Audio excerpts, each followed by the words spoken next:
ಆಗೋದಾದ್ರೆ, daddy thanks daddy. ಅಪ್ಪ, ಯಾರು ನಮ್ಮನ್ನ ಈ ಲೋಕದಲ್ಲಿ ತಿರುಗು ಕೂಡ ನೋಡ್ಲಿಲ್ಲ.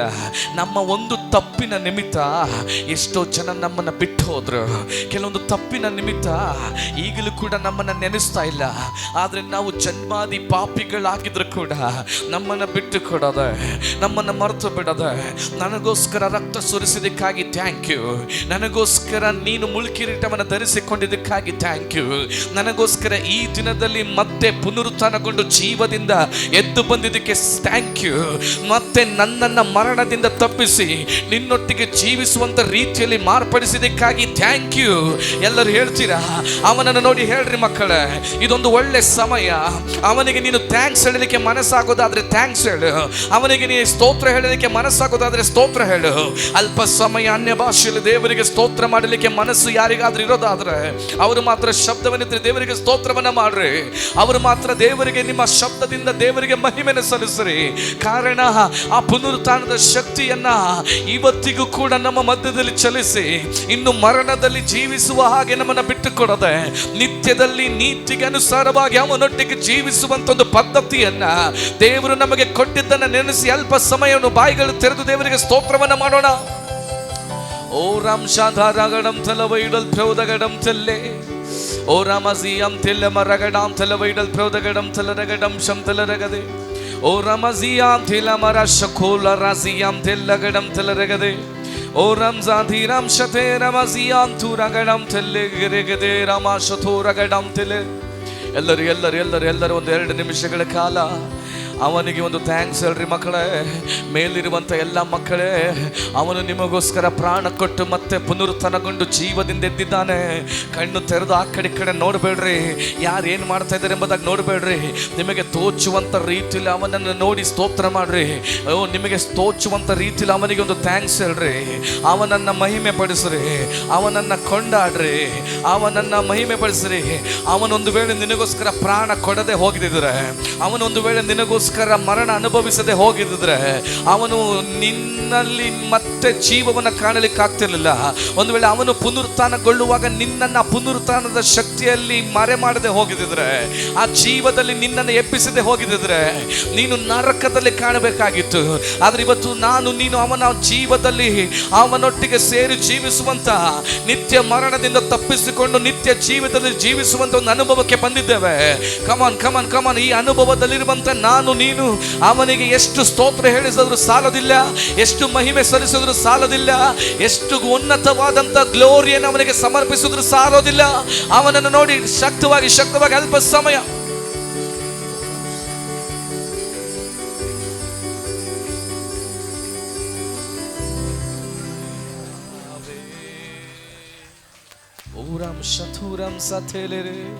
ನಿಮಗೆ ಮೊಣಕಲ್ ಹಾಕಬೇಕಾ ಮೊಣಕಲ್ ಹಾಕ್ರಿ, ನಿಮಗೆ ನಿಂತ್ಕೋಬೇಕಾ ನಿಂತ್ಕೊಳ್ರಿ, ನಿಮಗೆ ಕೂತ್ಕೊಳ್ಬೇಕಾ ಕೂತ್ಕೊಳ್ರಿ.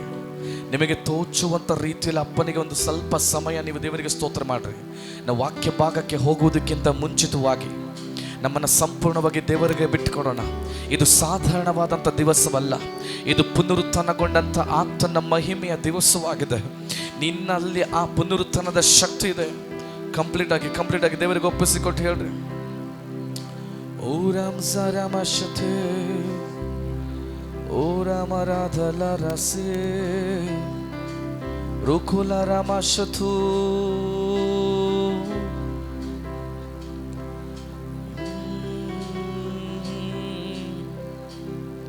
Yeshu Yahweh Rapha Elohi Shaddai Yireh Adonai will manifest himself. Yahweh Rapha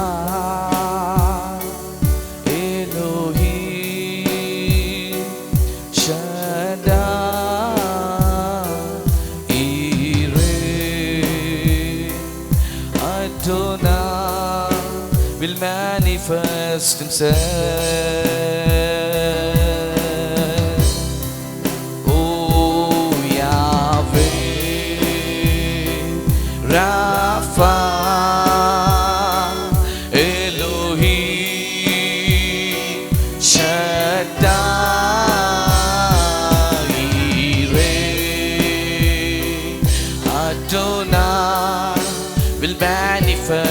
ತುಂಬಿಸೆ. ಯಾಕೋಬ್ ಇಸ್ರಾಯೇಲಾಗುವನು, ಕುರುಬ ರಾಜನಾಗಿ ಏಳುವನು. ಯಾಕೋಬ್ ಇಸ್ರಾಯೇಲಾಗುವನು, ಕುರುಬ ರಾಜನಾಗಿ ಏಳುವೆನು. ಹಾಲೆಲೂಯಾ,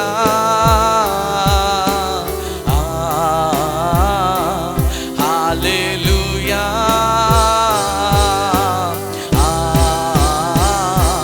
ಹಾಲೆಲೂಯಾ,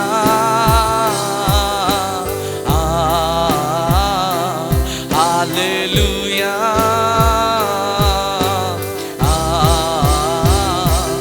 ಯಾಕೋಬ್ ಇಸ್ರಾಯೇಲಾಗುವನು, ಕುರುಬ ರಾಜನಾಗಿ ಏಳುವನು.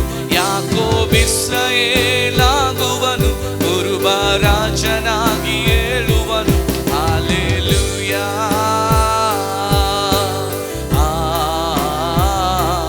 ಹಾಲೆಲೂಯಾ,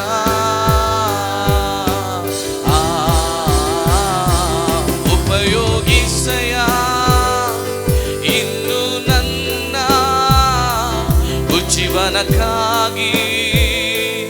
ಉಪಯೋಗಿಸೆಯ, ಉಪಯೋಗಿಸೆಯ ಇನ್ನು ನನ್ನ ಉಜ್ಜೀವನಕ್ಕಾಗಿ.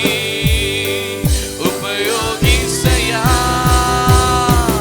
ಅರಿವೋಗದ ನಿನ್ನಗ್ನಿಯಂತಾಗಲು, ನಿನ್ನಗ್ನಿಯಿಂದ ತುಂಬಿಸೆಯ. ಬೆಳಗುವ ನಿನ್ನ ಜ್ಯೋತಿಯಂತಾಗಲು, ನಿನ್ನ ಅಗ್ನಿಯಿಂದ ತುಂಬಿಸೆಯ. ಹಾಲೆಲೂಯಾ ಯೇಸುವೇ, ಹಾಲೆಲೂಯಾ.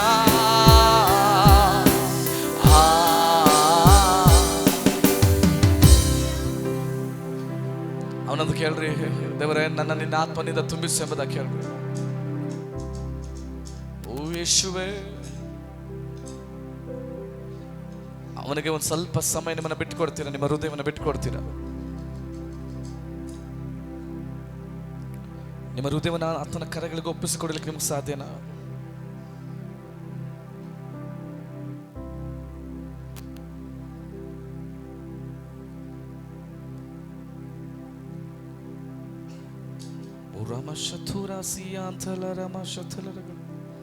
ನಿಮ್ಮನ್ನ ನೀವು ಬರೆದು ಮಾಡ್ಕೊಳ್ರಿ, ನಿಮ್ಮನ್ನ ನೀವು ಬರೆದು ಮಾಡ್ಕೊಳ್ರಿ,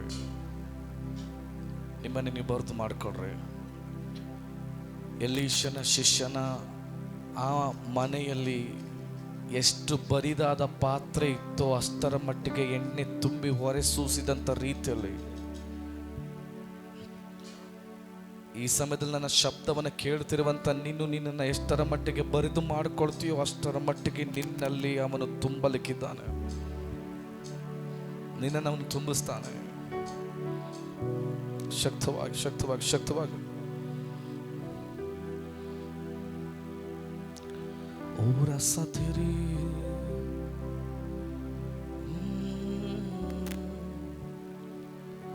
ರೋಷತೋರ ಮಸಿತಿರಿ ಯಾವೆ ರಾಫಾ ಎಲೋಹಿ ಶಡಾ ಈರೆ Adonai will manifest himself. Yahweh Rapha Elohim Shaddai Yireh Adonai will manifest himself. Yahweh Rapha Elohim ಎಲ್ಲರೂ ಹೇಳ್ತೀರಾ Shaddai Yireh Adonai will manifest manifest himself. Yahweh, Rapha, Elohim, Shaddai,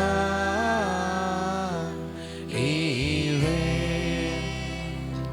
Adonai will manifest himself.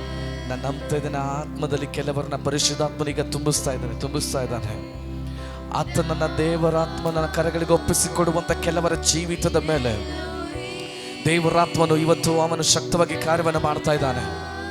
ನಾನೊಂದು ಮಾತನ್ನು ಆತ್ಮದಲ್ಲಿ ಪ್ರವಾದಿಸಿ ಹೇಳ್ತೇನೆ, ಮಕ್ಕಳೇ, ಇದು ಇವತ್ತಿಗೆ ಕೊನೆಗಾಣುವಂತ ಪ್ರಾರ್ಥನೆ ಅಲ್ಲ. ಇದು ಸತ್ಯವಾಗಿ ಹೇಳ್ಬೇಕಂತ ಹೇಳೋದಾದ್ರೆ ಈ ಕ್ಷಣದಿಂದ ಸ್ಟಾರ್ಟ್ ಆಗುವಂತ ಕೆಲವೊಂದು ರಿವೈವಲ್ ಆಗಿದೆ ನಿನ್ನ ಮೇಲೆ ಸಂಭವಿಸಲಿಕ್ಕೆ ಹೋಗ್ತಾ ಇರುವಂಥದ್ದು.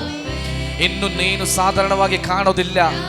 ನನ್ನ ಆತ್ಮದಲ್ಲಿ ಪ್ರವಾದಿಸಿ ಹೇಳ್ತಾನೆ, ಎಲೀಷನ ಶಿಷ್ಯನು ಅವನ ಹೆಂಡತಿ ಅವನ ಮಕ್ಕಳೊಟ್ಟಿಗೆ ಎಲೀಷನ ಮುಂದೆ ಬಂದು ನಿಲ್ಲುವಾಗ, ನನ್ನ ಗಂಡನ ಸಾಲದ ನಿಮಿತ್ತವಾಗಿ ಇವತ್ತು ನನ್ನ ಜೀವಿತ ನಷ್ಟಪಟ್ಟಂತ ಅನುಭವದಲ್ಲಿದೆ, ನನ್ನ ಪರಿಸ್ಥಿತಿ ಯಾವುದಕ್ಕೂ ಬೇಡದಿರುವಂತ ಅನುಭವದಲ್ಲಿದೆ ಎಂಬುದಾಗಿ ಕೇಳುವಾಗ, ಎಣ್ಣೆಯ ನಿಮಿತ್ತವಾಗಿ ಪಾತ್ರೆಯನ್ನ ಬರಿದು ಮಾಡಿಕೊಂಡು ನಿನ್ನ ಮನೆಯಲ್ಲಿ ನೀನು ಎಣ್ಣೆನ ಉಯ್ಯಲಿಕ್ಕೆ ಪ್ರಾರಂಭ ಮಾಡುವಾಗ ಆ ಎಣ್ಣೆಯಿಂದ ನಿನ್ನ ಜೀವಿತ ಮಾರ್ಪಡ್ತದೆ ಎಂಬುದಾಗಿ ಎಲೀಷನ ಮುಖಾಂತರ ದೇವರು ಮಹತ್ ಕಾರ್ಯಗಳನ್ನು ಮಾಡಿರೋದಾದ್ರೆ, ಇವತ್ತು ನಾನು ಒಂದು ಮಾತನ್ನು ಆತ್ಮದಲ್ಲಿ ಪ್ರವಾದಿಸ್ತೇನೆ. ಒಂದು, ನಿನ್ನ ಪಾತ್ರೆ ಬರಿದಾಗಿದ್ರೆ ಅದು ಎಣ್ಣೆಯಿಂದ ತುಂಬುತ್ತದೆ. ಎರಡನೇದಾಗಿ ಎಣ್ಣೆ ನಿನ್ನಲ್ಲಿ ಅಭಿಷೇಕದ ಸಂಕೇತವನ್ನು ತುಂಬಿಸ್ತದೆ. ಮೂರನೇದಾಗಿ ಆ ಅಭಿಷೇಕದ ಎಣ್ಣೆಯಿಂದ ನಿನ್ನ ಜೀವಿತದ ಶೈಲಿ ಕಂಪ್ಲೀಟ್ ಆಗಿ ಬದಲಾಗುವಂತ ರೀತಿಯಲ್ಲಿ ಪರಿಶುದ್ಧಾತ್ಮನು ಮಾರ್ಪಡಿಸಲಿಕ್ಕೆ ಹೋಗ್ತಾ ಇದ್ದಾನೆ.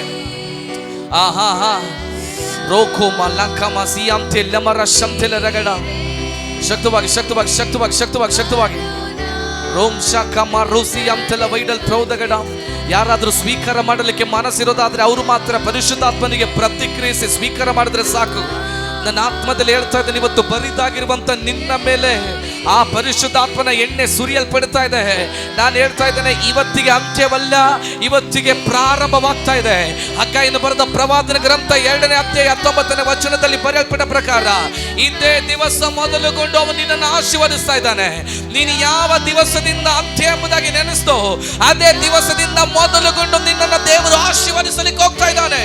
Come on receive this prophetical word.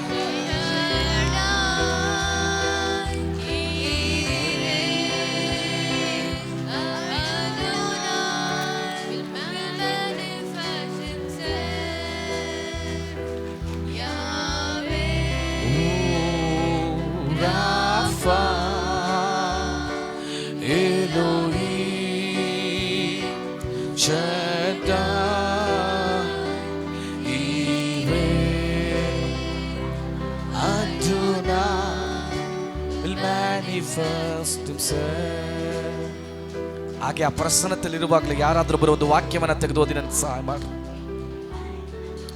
ಆ ಪ್ರಸನ್ನತೆಯಲ್ಲಿರುವಾಗಲೂ ಒಂದು ವಾಕ್ಯವನ್ನು ತೆಗೆದು ಓದಿ ನನಗೆ ಸಹಾಯ ಮಾಡ್ರಿ. ಮಾರ್ಕನ ಬರೆದ ಸುವಾರ್ತೆ 16ನೇ ಅಧ್ಯಾಯ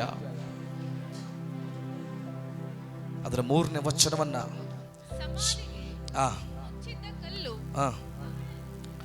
ಸಮಾಧಿಗೆ ಮುಚ್ಚಿದ ಕಲ್ಲು ಬಹಳ ದೊಡ್ಡದಾಗಿದ್ದರಿಂದ ಅವರು ಸಮಾಧಿಯ ಬಾಗಿಲಿಂದ ಆ ಕಲ್ಲನ್ನು ನಮಗೋಸ್ಕರ ಉರುಳಿಸುವವರು ಯಾರಿದ್ದಾರೆ ಎಂದು ತಮ್ಮೊಳಗೆ ಮಾತಾಡಿಕೊಳ್ಳುತ್ತಾ ಇರಲಾಗಿ ತಲೆ ಎತ್ತಿ ನೋಡಿ ಆ ಕಲ್ಲು ಉರುಳಿಸಲ್ಪಟ್ಟಿರುವುದನ್ನು ಕಂಡರು.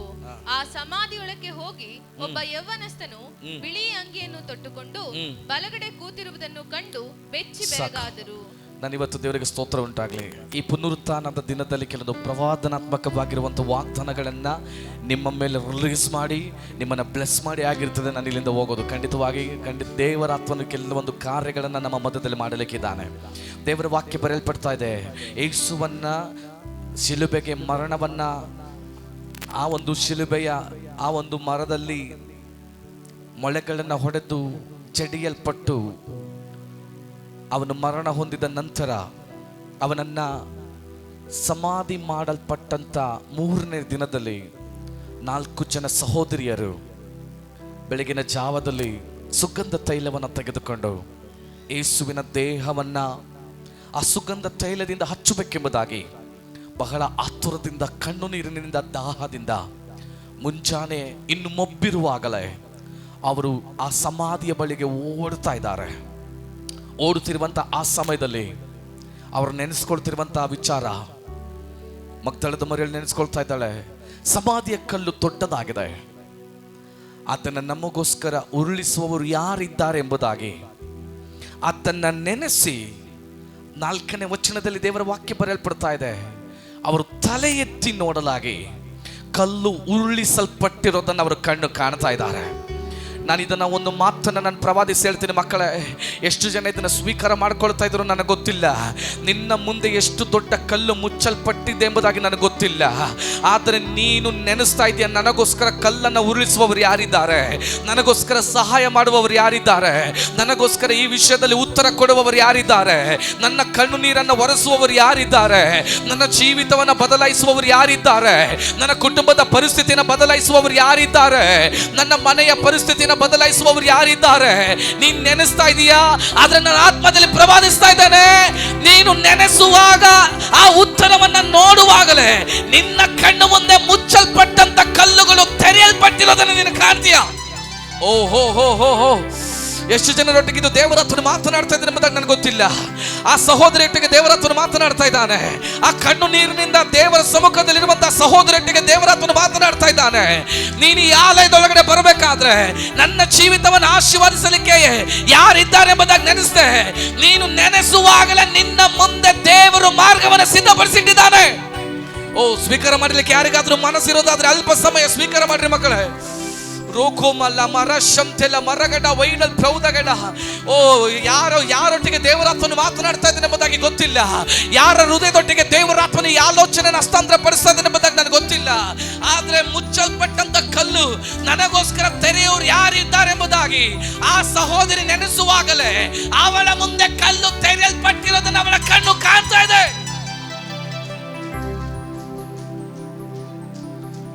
ದೇವರ ವಾಕ್ಯ ಬರೆಯಲ್ಪಡ್ತಾ ಇದೆ, ಸ್ತ್ರೀಯರು ಬಲಹೀನರು ಎಂಬುದಾಗಿ. 4 ಜನ ಸ್ತ್ರೀಯರು ಸೇರಿ ಅಷ್ಟು ದೊಡ್ಡ ಕಲ್ಲನ್ನು ಉರುಳಿಸುವಂತ ಶಕ್ತಿ ಅವರಲ್ಲಿ ಇದೆಯೋ ಇಲ್ಲವೋ ನನಗೆ ಗೊತ್ತಿಲ್ಲ. ಆದ್ರೆ ವಚನದ ಪ್ರಕಾರ ಅವರು ಆ ಕಲ್ಲನ್ನು ಉರುಳಿಸಲಿಕ್ಕೆ ಬಲಹೀನರೇ ಎಂಬುದಾಗಿ ವಚನವನ್ನು ಓದುವಾಗ ನಮಗೆ ಅರ್ಥ ಆಗ್ತದೆ. ಇಲ್ಲಿ ಬಹುತೇಕವಾಗಿ ಅನೇಕ ತಾಯಂದಿರು, ಸಹೋದರ ಸಹೋದರಿಯರಿರುವಾಗ ನಿಮ್ಮನ್ನು ನೋಡಿ ನಾನು ಒಂದು ಮಾತನ್ನು ಹೇಳ್ತಾನೆ, ನನ್ನಿಂದ ಇದು ಸಾಧ್ಯನಾ, ನನಗೋಸ್ಕರ ಇದು ಯಾರು ಮಾಡ್ತಾರೆ ಎಂಬುದಾಗಿರುವಂಥ ಪ್ರಶ್ನೆಗಳ ಮಧ್ಯದಲ್ಲಿ ಒಂದು ವೇಳೆ ಕಳೆದ ದಿನದಿಂದಲೂ ಈ ಕ್ಷಣದವರೆಗೂ ನೀನು ಏನಾದರೂ ಕೂತಿರೋದಾದ್ರೆ ನಿನ್ನನ್ನು ನೋಡಿ ಆಗಿದೆ ದೇವರಾತ್ಮನು ಮಾತನಾಡ್ತಿರುವಂಥದ್ದು. ನೀನು ಪ್ರಾರ್ಥನೆ ಮಾಡುವಂಥ ಅವಶ್ಯಕತೆ ಇಲ್ಲ. ನೀನು ಮನಸ್ಸಿನಲ್ಲಿ ನೆನೆಸಿಕೊಂಡು ನಿನ್ನ ಸಮಸ್ಯೆಯನ್ನು ನೋಡುವಾಗ ಆ ಸಮಸ್ಯೆ ಪರಿಹರಿಸಲ್ಪಟ್ಟಿರೋದನ್ನ ನಿನ್ನ ಕಣ್ಣು ಕಾಣ್ತದೆ. ಓ ಹೋ ಹೋ ಹೋ ಹೋ ಹೋ ಹೋ. ಸ್ವೀಕಾರ ಮಾಡೋರು ಯಾರಾದ್ರೂ ಇರೋದಾದ್ರೆ ಅವರು ಮಾತ್ರ ಪರಿಶುದ್ಧಾತ್ಮನಿಗೆ ಪ್ರತಿಕ್ರಿಯಿಸಿ ಈ ವಾಗ್ದಾನವನ್ನು ಹೊಂದಿಕೊಂಡ್ರೆ ಸಾಕು, ಈ ವಾಗ್ದಾನವನ್ನು ಸ್ವೀಕಾರ ಮಾಡಿಕೊಂಡ್ರೆ ಸಾಕು. ಇದು ನಿನ್ನ ದಿವಸ, ಇದು ನಿನ್ನ ದಿವಸ, ಇದು ನಿನ್ನ ದಿವಸ. ಇದು ರೋಖಮ ಲರಜಿ ಅಂತಲ ವೈಡಲ್ ಪ್ರೌದಗಡಂತಲ ರಗಡ ರುಂಶಂತೆ ರಗಡ ವೈಡಲ್ ಪ್ರೌದಗಡಂತಲ ವೈಡಲ್ ಪ್ರೌದಗಡಂತಲ ರಗಡ ಚುಡರಗಡಂತಲ ರಗಡ ರೋಷಂತಲ ರಗಡಂತಲ ರಗಡಂ ಶಂತಲ ರಗಡ. ಅವರು ತಮ್ಮೊಳಗೆ ಮಾತಾಡ್ಕೊಳ್ತಾ ಇದ್ದಾರೆ, ನಮಗೋಸ್ಕರ ಸಮಾಧಿಯ ಕಲ್ಲನ್ನು ಉರುಳಿಸುವವರು ಯಾರಿದ್ದಾರೆ. ಒಂದು ವೇಳೆ ನೀನು ನಿನಗೆ ಪ್ರಿಯವಾಗಿರುವಂತ, ನಿನಗೆ ಹತ್ತಿರವಾಗಿರುವಂತವರ ಬಳಿಯಲ್ಲಿ ನಿನ್ನ ಸಮಸ್ಯೆಯನ್ನು ಹೇಳ್ಕೊಂಡಿರಬಹುದು. ನನಗಿಂತ ಕಷ್ಟ ಇದೆ ಎಂಬುದಾಗಿ ನಿನ್ನ ಸ್ನೇಹಿತರ ಬಳಿ ಹೇಳ್ಕೊಂಡಿರ್ಬೋದು. ನನಗೆ ಇದು ಅವಶ್ಯಕತೆ ಇದೆ ಎಂಬುದಾಗಿ ನಿನಗೆ ಹತ್ತಿರವಾಗಿರೋರ ಬಳಿ ನಿನ್ನ ಸಮಸ್ಯೆ ಹೇಳ್ಕೊಂಡಿರ್ಬೋದು. ಒಂದು ವೇಳೆ ಯೇಸುವಿನ ಮುಂದೆ ಬಂದು ದೇವರೇ ನನಗೆ ಇದು ಆ ಕಾರ್ಯಗಳಾಗಬೇಕೆಂಬುದಾಗಿ ಪ್ರಾರ್ಥನೆ ಪೂರ್ವಕವಾಗಿ ನೀನು ಹೇಳ್ಕೊಂಡಿರ್ಬೋದು. ಈ ಪುನರುತ್ಥಾನದ ಸಮಯದಲ್ಲಿ ನಿನ್ನನ್ನು ನೋಡಿ ನನಗೊಂದು ವಾಗ್ದಾನವಾಗಿ ಪ್ರವಾದನಾತ್ಮಕವಾಗಿ ಹೇಳಲಿಕ್ಕಿದೆ, ನೀನು ಕಲ್ಲು ಮುಚ್ಚಿರೋದನ್ನ ನನಗೋಸ್ಕರ ತೆರೆಯಲಿಕ್ಕೆ ಯಾರಿದ್ದಾರೆ ಎಂಬುದಾಗಿ ನೆನೆಸಿ ಆ ಕಲ್ಲನ್ನು ಮತ್ತೆ ನೋಡುವುದರೊಳಗಾಗಿ ಆ ಕಲ್ಲು ನಿನಗೋಸ್ಕರ ತೆರೆಯಲ್ಪಡ್ತದೆ.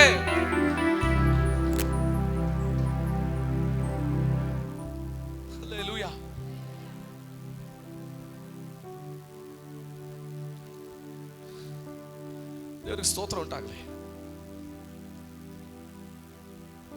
ಯೇಸುವನ್ನು ನೋಡಲಿಕ್ಕೆ, ಯೇಸುವಿಗೋಸ್ಕರ ಓಡಲಿಕ್ಕೆ ಪ್ರಯಾಸ ಪಡ್ತಿರುವಂತ ಮಗಳ ನೀನು, ದೇವರ ಸೇವೆಯಲ್ಲಿ ನಿಂತ್ಕೊಳ್ಬೇಕೆಂಬುದಾಗಿ ಪ್ರಯಾಸ ಪಡ್ತಿರುವಂತ ಮಗಳ ನೀನು. ಮಗ್ದಲದ ಮರಿಯಳು, ಸೊಲೊಮೆಯು, ಯೇಸುವಿನ ತಾಯಿಯಾಗಿರುವಂತ ಮರಿಯಳು, 3-4 ಜನ ಸಹೋದರಿಯರು ಯೇಸುವನ್ನು ನೋಡಲಿಕ್ಕೆ ಆಗಿದೆ ಹೋಗಿದ್ದು. ಅವ್ರು ಯಾವುದೋ ಪಿಕ್ನಿಕ್ಗೋ ಅಥವಾ ಯಾವುದೋ ಒಂದು ಒಳ್ಳೆ ಡ್ರಾಮಾ ನಡೀತಾ ಇದೆ ಅಂತನೋ ಇದನ್ನ ಯಾವುದೋ ನೋಡಲಿಕ್ಕಲ್ಲ ಅವರು ಓಡೋಗಿದ್ದು. ಬೆಳಗಿನ ಜಾವದಲ್ಲಿ ಅವರು ಓಡ್ತಿದ್ದು ಯೇಸುವಿನ ದೇಹವನ್ನು ನಾನು ನೋಡಬೇಕು, ಯೇಸುವಿನ ದೇಹವನ್ನು ನಾನು ಮುಟ್ಟಬೇಕು, ಯೇಸುವಿನ ದೇಹಕ್ಕೆ ನಾನು ತೈಲವನ್ನು ಹಚ್ಚಬೇಕೆಂಬುದು ಆ ದಾಹದಿಂದ ಓಡುತ್ತಿದ್ದಂಥ ಅವಳ ಮುಂದೆ ತಡೆಯಾಗಿರುವಂಥ ಯಾವ ಕಲ್ಲುಗಳು ಕೂಡ ಇರೋದಿಲ್ಲ. ಹಲ್ಲೆಲೂಯಾ. ಅದು ತನ್ನಷ್ಟಕ್ಕೆ ತಾನೇ ಉರುಳಲ್ಪಟ್ಟಿರುವಂಥ ಕಣ್ಣುಗಳ ಆ ಒಂದು ಅದ್ಭುತ ದೃಶ್ಯಗಳನ್ನಾಗಿದೆ ಅವಳು ಕಾಣೋದು. ಇವತ್ತು ನನ್ನ ಭಾಷೆಯಲ್ಲಿ ಹೇಳ್ತಾನೆ, ಯೇಸುವನ್ನು ಹುಡುಕಲಿಕ್ಕೆ ಕಷ್ಟಗಳ ಮಧ್ಯದಲ್ಲೂ, ಸಮಸ್ಯೆಗಳ ಮಧ್ಯದಲ್ಲೂ, ಅವಮಾನಗಳ ಮಧ್ಯದಲ್ಲೂ ಆರಾಧನೆಗೆ ಹೋಗಬೇಡ ಎಂಬುದಾಗಿ ಹೇಳಿದ್ರು ಕೂಡ, ಪ್ರಾರ್ಥನೆ ಮಾಡಬೇಡ ಎಂಬುದಾಗಿ ಹೇಳಿದ್ರು ಕೂಡ, ಅನೇಕ ಬಾರಿ ಪ್ರಾರ್ಥನೆಗಾಗಿ ಭಾಗವಹಿಸಲಿಕ್ಕೆ ಆಗದೇ ಇದ್ರು ಕೂಡ, ಕುಟುಂಬದ ಮಧ್ಯದಲ್ಲಿ ಆಗಿರ್ಬೋದು, ಹೊರಗಡೆ ಆಗಿರ್ಬೋದು, ಯೇಸುವನ್ನು ಹುಡುಕಿ ಯೇಸುವನ್ನಲ್ಲಿ ಏನಾದರೂ ಹೊಂದ್ಕೊಳ್ಬೇಕು, ಯೇಸುವನ್ನು ಆರಾಧನೆ ಮಾಡಬೇಕೆಂಬುದಾಗಿ ಹೃದಯದಲ್ಲಿ ವೇದನೆಗಳನ್ನು ಇಟ್ಟುಕೊಂಡು, ಅನೇಕ ತಡೆಗಳನ್ನು ಇಟ್ಟುಕೊಂಡು, ಅನೇಕ ನೋವುಗಳನ್ನು ಇಟ್ಕೊಂಡು ಯೇಸುವನ್ನು ಆರಾಧನೆ ಮಾಡ್ತಿರೋರು ಯಾರಾದರೂ ನನ್ನ ಶಬ್ದವನ್ನು ಕೇಳಿಸ್ಕೊಳ್ತಿರೋದಾದ್ರೆ, ಯೇಸುವನ್ನು ಪ್ರಾರ್ಥನೆ ಮಾಡ್ತಿರೋರು ಯಾರಾದರೂ ನನ್ನ ಶಬ್ದವನ್ನು ಕೇಳಿಸ್ಕೊಳ್ತಿರೋದಾದ್ರೆ, ನಾನೊಂದು ಮಾತನ್ನ, ನಿಮಗೊಂದು ಶುಭ ವರ್ತಮಾನವನ್ನ, ನಿನಗೊಂದು ಗುಡ್ ನ್ಯೂಸ್ ಅನ್ನ, ನಿನಗೊಂದು ಪ್ರವಾದನೆಯ ಶಬ್ದವನ್ನ ತಿಳಿಸಲಿಕ್ಕೆ ನಾನು ಬಯಸ್ತೇನೆ. ಇನ್ನು ನಿನ್ನ ಆರಾಧನೆಯನ್ನ ತಡೆಯುವಂತ ಯಾವ ಕಲ್ಲು ನಿನ್ನ ಮುಂದೆ ಇರೋದಿಲ್ಲ. ಇನ್ನು ನಿನ್ನ ಪ್ರಾರ್ಥನೆಯನ್ನ ತಡೆಯುವಂತ ಯಾವ ಕಲ್ಲು ನಿನ್ನ ಮುಂದೆ ಇರೋದಿಲ್ಲ. ಇನ್ನು ನಿನ್ನ ಸೇವೆಯನ್ನ ತಡೆಯುವಂತ ಯಾವ ಕಲ್ಲು ನಿನ್ನ ಮುಂದೆ ಇರೋದಿಲ್ಲ. ಯಾವ ಸಮಸ್ಯೆ ನಿನ್ನ ಮುಂದೆ ಇರೋದಿಲ್ಲ. ಒಂದು ವೇಳೆ ಅದು ಸಾಲದ ಕಲ್ಲಾಗಿರ್ಬೋದು, ಒಂದು ವೇಳೆ ರೋಗದ ಕಲ್ಲಾಗಿರ್ಬೋದು, ಒಂದು ವೇಳೆ ಚುಚ್ಚು ಮಾತಾಡುವಂತ ಮಾತಿನ ಕಲ್ಲಾಗಿರ್ಬೋದು, ಯಾವ ಕಲ್ಲಾಗಿರ್ಲಿ, ನಿನ್ನ ಮುಂದೆ ಮುಚ್ಚಲ್ಪಟ್ಟಂತ ಕಲ್ಲುಗಳು, ನಿನ್ನನ್ನು ತಡೀತಿರುವಂತ ಕಲ್ಲುಗಳು, ಯೇಸುವನ್ನ ನೋಡಲಿಕ್ಕೆ, ಯೇಸುವನ್ನ ಆರಾಧನೆ ಮಾಡಲಿಕ್ಕೆ, ಯೇಸುವನ್ನ ಅನುಭವಿಸಲಿಕ್ಕೆ ನಿನ್ನನ್ನು ತಡೀತಿರುವಂತ, ನಿನ್ನ ಮುಂದೆ ಮುಚ್ಚಲ್ಪಟ್ಟಂತ ಕಲ್ಲುಗಳು, ಅದು ತನ್ನಷ್ಟಕ್ಕೆ ತಾನೇಗ ಉರುಳಲ್ಪಡ್ತಾ ಇದೆ. ಶಬ್ದವಾಗಿ ಶಬ್ದವಾಗಿ ಶಬ್ದವಾಗಿ. ಓ ರಾಮ್ ಶಾಖಾಮ ರಾಮ ಶಂತಲ ರಗಡಂತಲ ರಗಡ. ಇದನ್ನೊಂದು ಪ್ರವಾದನೆ ಶಬ್ದವಾಗಿ ದೇವರಾತ್ಮ ನನಗೆ ಹೇಳಲಿಕ್ಕೆ ಹೇಳ್ತಾ ಇದ್ದಾನೆ. ಯಾವ ಸಮಸ್ಯೆ ನಿನ್ನ ಮುಂದೆ ದೊಡ್ಡ ಕಲ್ಲಾಗಿದೆಯೋ ನನಗೆ ಗೊತ್ತಿಲ್ಲ. ಅದು ಎಷ್ಟು ದೊಡ್ಡ ಕಲ್ಲಾಗಿರ್ಲಿ, ಆದ್ರೆ ನಿನಗೋಸ್ಕರ ಅದು ಉರುಳಿಸಲ್ಪಡ್ತದೆ.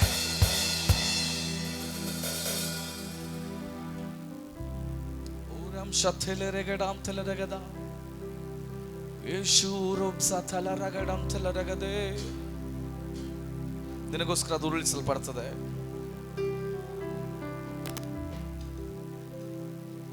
ವೇಗವಾಗಿ ವಾಕ್ಯದ ಮುಂದಿನ ಭಾಗವನ್ನು ಹೋದ್ರಿ.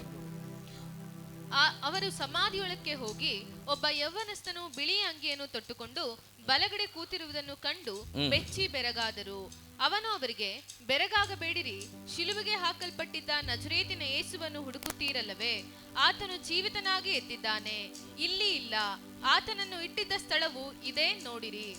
ಆದರೆ ನೀವು ಹೋಗಿ ಆತನ ಶಿಷ್ಯರಿಗೂ ಪೇತ್ರನಿಗೂ ನಾನು ನಿಮಗೆ ಹೇಳಿದಂತೆ, ಅಂಡರ್ಲೈನ್ ಮಾಡ್ರಿ, ನೀವು ಹೋಗಿ ಆತನು ನಿಮಗೆ ಹೇಳಿದಂತೆ ನಿಮ್ಮ ಮುಂದೆ ಗಲಿಲಾಯಕ್ಕೆ ಹೋಗುತ್ತಾನೆ. ಅದು ಇಂದಿನ ವಚನ ನೋಡ್ರಿ, 7ನೇ ವಚನ.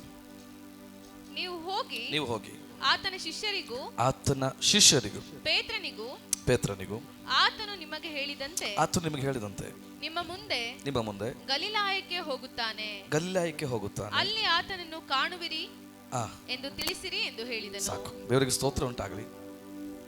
ಮತ್ತೇನೆ ಬರೆದ ಸುವಾರ್ತೆ 26ನೇ ಅಧ್ಯಾಯ 32ನೇ ವಚನವನ್ನು ಕೂಡ ನೀವು ಓದಿ ನನಗೆ ಸಹಾಯ ಮಾಡ್ರಿ. ಮತ್ತೇನೆ ಬರೆದ ಸುವಾರ್ತೆ 26ನೇ ಅಧ್ಯಾಯ ಅದರ 32ನೇ ವಚನವನ್ನು ಕೂಡ ನೀವು ನನಗೆ ಓದಿ ಸಹಾಯ ಮಾಡ್ರಿ. ಜೀವಿತನಾಗಿ ಎದ್ದ ಮೇಲೆ ನಿಮ್ಮ ಮುಂದೆ ಗಲಿಲಾಯಕ್ಕೆ ಹೋಗುವೆನೆಂಬುದಾಗಿ ಹೇಳಿದನು. ಹಲ್ಲೆಲೂಯಾ. ನನಗೆ ತಿಳಿದ ಮಟ್ಟಿಗೆ ಈ ಲೋಕದಲ್ಲಿ ಯಾವ ಒಬ್ಬ ಮನುಷ್ಯನು, ಗುರುಗಳು ಯಾರೇ ಆಗಿರಲಿ, ಸಾಯೋದಕ್ಕಿಂತ ಮುಂಚೆ ಸತ್ತ ನಂತರ ನಾನು ಎಲ್ಲಿ ಸಿಗ್ತೀನಿ ಅಂತ ಅಪಾಯಿಂಟ್ಮೆಂಟ್ ಕೊಟ್ಟಂತ ಯಾವ ವ್ಯಕ್ತಿ ಕೂಡ ಇದುವರೆಗೂ ಇಲ್ಲ. ಆದ್ರೆ ನನ್ನ ಯೇಸು ಮಾತ್ರ. ಹಲ್ಲೆಲೂಯಾ. ನಾನು ಇಂಥ ದಿನದಲ್ಲಿ ಸಾಯ್ತೀನಿ, ಸತ್ತ ಮೇಲೆ ನಿಮಗೆ ಎಲ್ಲಿ ಸಿಗ್ತೀನಿ ಅಂತ ಅಪಾಯಿಂಟ್ಮೆಂಟ್ ಕೊಟ್ಟಿದ್ದು ನನ್ನ ಯೇಸು ಮಾತ್ರನೇ. ಹಲ್ಲೆಲೂಯಾ.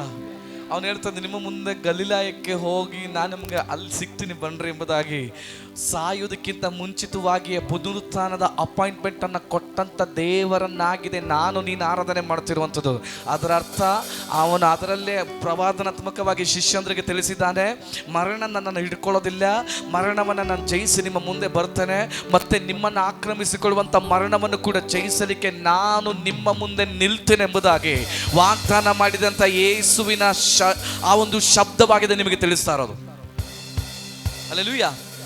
ಆದ್ರೆ ನಿಮಗೊಂದು ವಿಚಾರ ಹೇಳ್ತೇನೆ, ಇಲ್ಲೊಂದು ಕಾರ್ಯ ಬರೆಯಲ್ಪಡ್ತಾ ಇದೆ ಮಕ್ಕಳೇ. ಏನೆಂಬುದಾಗಿ ಹೇಳೋದಾದ್ರೆ, ದೂತನು, ಆ ಸಮಾಧಿಯಲ್ಲಿ ಬಿಳಿ ಅಂಗಿಯನ್ನು ಧರಿಸಿಕೊಂಡಿರುವಂಥ ಒಬ್ಬ ದೂತನು ಒಂದು ವಿಚಾರವನ್ನ ಅಲ್ಲಿರುವಂಥ ಸಹೋದರರಿಗೆ, ಅಲ್ಲಿ ಬಂದಿರುವಂಥ ಶಿಷ್ಯಂದ್ರಿಗೆ ಹೇಳ್ತಾ ಇದ್ದಾನೆ. ನೀವು ಹೋಗಿ ಆ ಸಹೋದರಿಗೆ ಹೇಳ್ತಿರುವಂಥ ಒಂದು ಮಾತು, ಆತನ ಶಿಷ್ಯರಿಗೂ ಪೇತ್ರನಿಗೂ ಆತನು ನಿಮಗೆ ಹೇಳಿದಂತೆ ನಿಮ್ಮ ಮುಂದೆ ಗಲಿಲಾಯಕ್ಕೆ ಹೋಗುತ್ತಾನೆ. ಹಲ್ಲೆಲೂಯ. ನನಗೊಂದು ವಿಚಾರ, ಈ ವಾಕ್ಯವನ್ನ ಧ್ಯಾನ ಮಾಡುವಾಗ ನನಗೊಂದು ಸತ್ಯ ಅರ್ಥ ಆಯಿತು. ಇದರೊಂದು ರಹಸ್ಯವನ್ನ ದೇವರಾತ್ಮ ನನಗೆ ತಿಳಿಸ್ಕೊಟ್ರು. ಅದನ್ನಾಗಿದೆ ಈ ಪುನರುತ್ಥಾನದ ಶಕ್ತಿಯಲ್ಲಿ ನಿಮ್ಮ ಜೊತೆಯಲ್ಲಿ ಮಾತನಾಡಬೇಕೆಂಬುದಾಗಿ ದೇವರಾತ್ಮನ ತಿಳಿಸ್ಕೊಟ್ಟಿದ್ರು. ದೇವರಿಗೆ ಸ್ತೋತ್ರ. ಕಳೆದ 2 ದಿನ ನೀವೆಲ್ಲರೂ ಕೂಡ ಆತನ ಮಹಿಮೆಯಲ್ಲಿ, ಆತನ ಸಾನ್ನಿಧ್ಯದಲ್ಲಿ ಬಹಳ ಹುದುಗಲ್ಪಟ್ಟಂತ ಅನುಭವದಲ್ಲಿ ಕೆಲವೊಂದು ಕೃಪಾವರಗಳನ್ನು ಹೊಂದ್ಕೊಂಡ್ರಿ, ಕೆಲವೊಂದು ಅಭಿಷೇಕವನ್ನು ಹೊಂದ್ಕೊಂಡ್ರಿ, ಕೆಲವೊಂದು ಪ್ರವಾದನ ಶಬ್ದವನ್ನು ಹೊಂದ್ಕೊಂಡ್ರಿ. ದೇವರಿಗೆ ಸ್ತೋತ್ರ. ಯೇಸುವಿನ ಜೊತೆಯಲ್ಲಿದ್ದಂಥ ಶಿಷ್ಯಂದ್ರಲ್ಲಿ, 12 ಜನ ಶಿಷ್ಯಂದ್ರಲ್ಲಿ ಒಬ್ಬನ ಹೆಸರಾಗಿದೆ ಪೇತ್ರ. ಇವನು ಕೂಡ ಯೇಸುವಿನ ಜೊತೆ ಆ ರಹಸ್ಯವನ್ನು ಹೊಂದಿಕೊಂಡವನೇ. ಯೇಸು ಒಂದು ಬಾರಿ ಶಿಷ್ಯಂದ್ರಲ್ಲೆಲ್ಲ ಒಂದು ಪ್ರಶ್ನೆ ಕೇಳ್ತಾ ಇದ್ದಾರೆ. ಜನರು ನನ್ನನ್ನು ಯಾರೆಂಬುದಾಗಿ ಕರೀತಾ ಇದ್ದಾರೆ. ಕೆಲವರು ನಿನ್ನನ್ನು ಪ್ರವಾದಿಗಳಂತ ಕರೀತಾ ಇದ್ದಾರೆ, ಕೆಲವರು ನಿನ್ನನ್ನು ಬರಬೇಕಾದಂಥ ಮೆಸ್ಸೀನ್ ಎಂಬುದಾಗಿ ಹೇಳ್ತಾ ಇದ್ದಾರೆ. ಈ ರೀತಿಯಾಗಿ ಒಂದೊಂದು ಪದಗಳನ್ನು ಹೇಳ್ತಾ ಇದ್ದಾರೆ. ಓಕೆ, ದೇವರಿಗೆ ಸ್ತೋತ್ರ. ಮತ್ತೆ ಶಿಷ್ಯಂದ್ರನ್ನು ನೋಡಿ, ಪೇತ್ರನನ್ನು ನೋಡಿ, ಯೇಸು ಒಂದು ಪ್ರಶ್ನೆ ಕೇಳ್ತಾ ಇದ್ದಾರೆ, ನೀವು ನನ್ನನ್ನು ಯಾರೇ ಅಂತ ಹೇಳ್ತೀರಿ? 11 ಜನ ಶಿಷ್ಯಂದ್ರು ಕೂಡ ಯಾರು ಉತ್ತರ ಕೊಡಲಿಲ್ಲ. ಆದರೆ ಪೇತ್ರ ಕೊಟ್ಟಂತ ಉತ್ತರ, ಪರಲೋಕದಿಂದ ರಹಸ್ಯವನ್ನು ಹೊಂದಿಕೊಂಡು, ಪರಲೋಕದಿಂದ ರೆವಲ್ಯೂಷನ್ ಅನ್ನು ಹೊಂದಿಕೊಂಡು ಅವನು ಕೊಡ್ತಿರುವಂತ ಉತ್ತರ, ನೀನೇ ಬರಬೇಕಾದಂತ ಕ್ರಿಸ್ತನು ಎಂಬುದಾಗಿ. ಯೇಸು ಎಲ್ಲೇ ಹೋದ್ರೂ ಕೂಡ ಅನೇಕ ಅದ್ಭುತಗಳನ್ನ ಹೊಂದಿಕೊಂಡಂತ, ನೋಡಿದಂತ ಪೇತ್ರನಾಗಿದ್ದಾನೆ. ಕಳೆದ ದಿನ ನಾವು ಧ್ಯಾನ ಮಾಡಿದ್ವಿ, ನೀರಿನ ಮೇಲೆ ನಡೆದಂತ ಏಕೈಕ ಶಿಷ್ಯನಂತ ಹೇಳೋದಾದ್ರೆ ಅದು ಪೇತ್ರ ಮಾತ್ರನೇ. ದೇವರಿಗೆ ಸ್ತೋತ್ರ. ಅವನನ್ನ ಶಿಷ್ಯನಾಗಿ ಕರೆಯುವಾಗಲೂ ಕೂಡ ದೇವರು ಅದ್ಭುತವನ್ನ ತೋರಿಸಿ ಆಗಿತ್ತು ಅವನನ್ನ ಶಿಷ್ಯನಾಗಿ ದೇವರು ನೇಮಿಸಿಕೊಂಡಿದ್ದು. ರಾತ್ರಿ ಎಲ್ಲ ಪ್ರಯಾಸ ಪಟ್ಟು ಒಂದೇ ಒಂದು ಮೀನು ಸಿಕ್ಕದೇ ಇರುವಂತ ಅವನ ಜೀವಿತದಲ್ಲಿ ಯೇಸು ಪ್ರತ್ಯಕ್ಷನಾಗಿ ದೇವರ ವಾಕ್ಯಗಳನ್ನು ಮಾತನಾಡಿ, ನಂತರ ಆಳವಾದ ಸ್ಥಳಕ್ಕೆ ನಿನ್ನ ದೋಣಿಯನ್ನು ನಡೆಸು, ಮೀನು ಬೇಟೆಗಾಗಿ ನಿನ್ನ ಬಲೆಯನ್ನು ಸಿದ್ಧಪಡಿಸಿಕೊಳ್ಳಿ ಎಂಬುದಾಗಿ ಹೇಳುವಾಗ ಪೇತ್ರ ಹೇಳ್ತಾನೆ, ಗುರುವೇ, ರಾತ್ರಿಯೆಲ್ಲ ಪ್ರಯಾಸ ಪಟ್ಟು ಒಂದೇ ಒಂದು ಮೀನು ಕೂಡ ಸಿಕ್ಕಲಿಲ್ಲ ಎಂಬುದಾಗಿ ಹೇಳುವಾಗ ಯೇಸು ಹೇಳುವಂತ ಒಂದು ಮಾತು, ಆಳವಾದ ಸ್ಥಳಕ್ಕೆ ನಿನ್ನ ದೋಣಿ ನೆನೆಸು. ನಾನು ಇದನ್ನ ಹೇಳ್ಬೇಕಾದ್ರೆ ಒಂದು ಮಾತು ಹೇಳ್ತೇನೆ. ಪೇತ್ರ ಹೇಳ್ತಾ ಇದ್ದಾನೆ, ಅವನ ಬೆಸ್ತನ ಅನುಭವದಲ್ಲಿ, ಒಂದು ಮೀನುಗಾರನ ಅನುಭವದಲ್ಲಿ ಅವನು ಹೇಳ್ತಿರುವಂತ ಮಾತೇನೆಂಬುದಾಗಿ ಹೇಳೋದಾದ್ರೆ, ರಾತ್ರಿ ಎಲ್ಲ ಪ್ರಯಾಸ ಪಟ್ಟರು ಏನು ಸಿಕ್ಲಿಲ್ಲ. ಅದರ ಅರ್ಥ ಏನು ಗೊತ್ತಾ? ನಾನೊಬ್ಬ ಮೀನುಗಾರನಾಗಿದ್ದೇನೆ.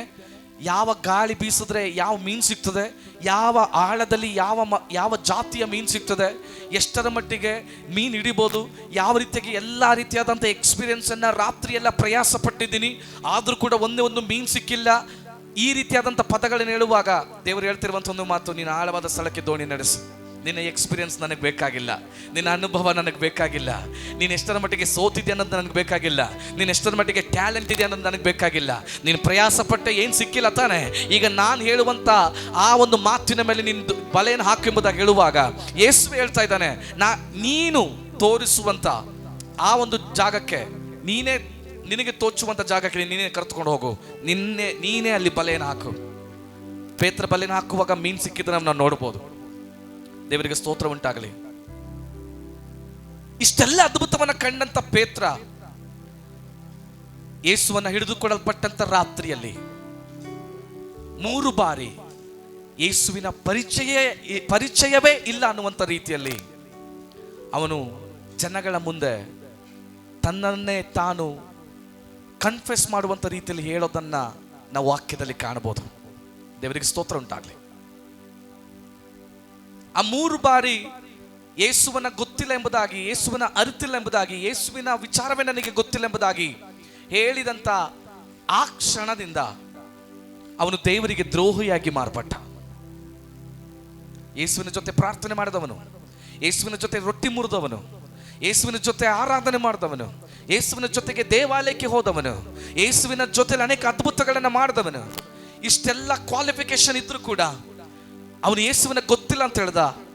ನಂತರ ಯೇಸುವಿಗೆ ದ್ರೋಹಿಯಾಗಿ ಮಾರ್ಪಟ್ಟ. ಆಗ್ಲೇ ಪ್ರಿಯ ಅಯ್ಯನವರು ಕರ್ತನ ಭೋಜನದ ಕುರಿತು ವಿವರಿಸಬೇಕಾದ್ರೆ ನನಗೊಂದು ವಿಚಾರ, ನನ್ನ ಒಂದು ಮಾತು ನನಗೆ ನೆನಪಿಗೆ ಬಂತು. ಕರ್ತನ ಭೋಜನದ ಆರಾಧನೆ, ರಾತ್ರಿ ಭೋಜನದ ಆರಾಧನೆ ಅಥವಾ ರೊಟ್ಟಿಯನ್ನು ತೆಗೆದುಕೊಳ್ಳುವಂಥದ್ದು ಎಂಬುದಾಗಿ ಹೇಳೋದಾದರೆ, ಮುಂದಿನ ಬಾರಿ ಪಾಪ ಮಾಡುವ ತನಕ ಜೀವಿಸಲಿಕ್ಕಿರುವಂಥ ಟೋಕನ್ ಅಲ್ಲ, ಅಥವಾ ಇಂದಿನ ಪಾಪಗಳನ್ನು ಕ್ಷಮಿಸುವಂಥ ಯಾವ ರಸೀದಿ ಅಲ್ಲ. ಕರ್ತನ ಭೋಜನದ ಆಹಾರ ಅಥವಾ ಆತನ ದೇಹವನ್ನ ರಕ್ತವನ್ನ ಭುಜಿಸುವುದು ಅಂತ ಹೇಳೋದಾದ್ರೆ, ಆತನ ಪುನರುತ್ಥಾನದ ಶಕ್ತಿಯನ್ನ ಈಗಲೂ ಕೂಡ ಪ್ರಕಟಿಸುವಂತ ಜೀವಿತವನ್ನ ನೀನು ನಾನು ಜೀವಿಸ್ತಾ ಇದೀವಿ ಎಂಬುದಾಗಿ ಅರ್ಥ. ಈ ರೀತಿಯಾದಂತ ದ್ರೋಹಿಯಾದಂತ ಅನುಭವದಲ್ಲಿ ಜೀವಿಸಿರುವಂತ, ಯೇಸುವಿನಿಂದ ಅಗಲಪಟ್ಟಂತ ಅನುಭವದಲ್ಲಿ ಜೀವಿಸಿರುವಂತ ಇವನನ್ನು ಕೂಡ ಮರೆಯದೆ, ಯೇಸು ಪುನರುತ್ಥಾನಗೊಂಡಂತ ಆ ಸಮಯದಲ್ಲಿ ದೂತನ ಮುಖಾಂತರ ಸಹೋದರಿಗಳನ್ನ ನೋಡಿ ದೇವರ ಆತ್ಮವನ್ನು ಪ್ರಕಟಿಸುತ್ತಿರುವಂತ ಒಂದು ಶಬ್ದ ಏನು ಗೊತ್ತಾ? ನೀವು ಹೋಗಿ ಆತನ ಶಿಷ್ಯರಿಗೂ ಮತ್ತು ಪೇತ್ರನಿಗೂ ಎಂಬುದಾಗಿ ದೇವರು ಮೆನ್ಷನ್ ಮಾಡ್ತಾ ಇದ್ದಾರೆ. ಅಂದ್ರೆ ದ್ರೋಹಿಯಾದಂತ ಪೇತ್ರನನ್ನು ಕೂಡ ದೇವರು ಮರೆಯದೆ ಈ ಪುನರುತ್ಥಾನದ ಶಕ್ತಿಯಲ್ಲಿ ಅವನ ಮೇಲೆ ಇಟ್ಟಿರುವಂತ ಪದ್ಧತಿಯನ್ನ ನಾನು ನೆರವೇರಿಸಬೇಕೆಂಬುದಾಗಿ ಅವನನ್ನ ಮರೆಯದೆ ಅವನನ್ನ ನೆನೆಸುತ್ತಿರುವಂತ ಆ ಒಂದು ಸಮಯ ಆಗಿದೆ ನಿಜವಾದ ಪುನರುತ್ಥಾನದ ಶಕ್ತಿ.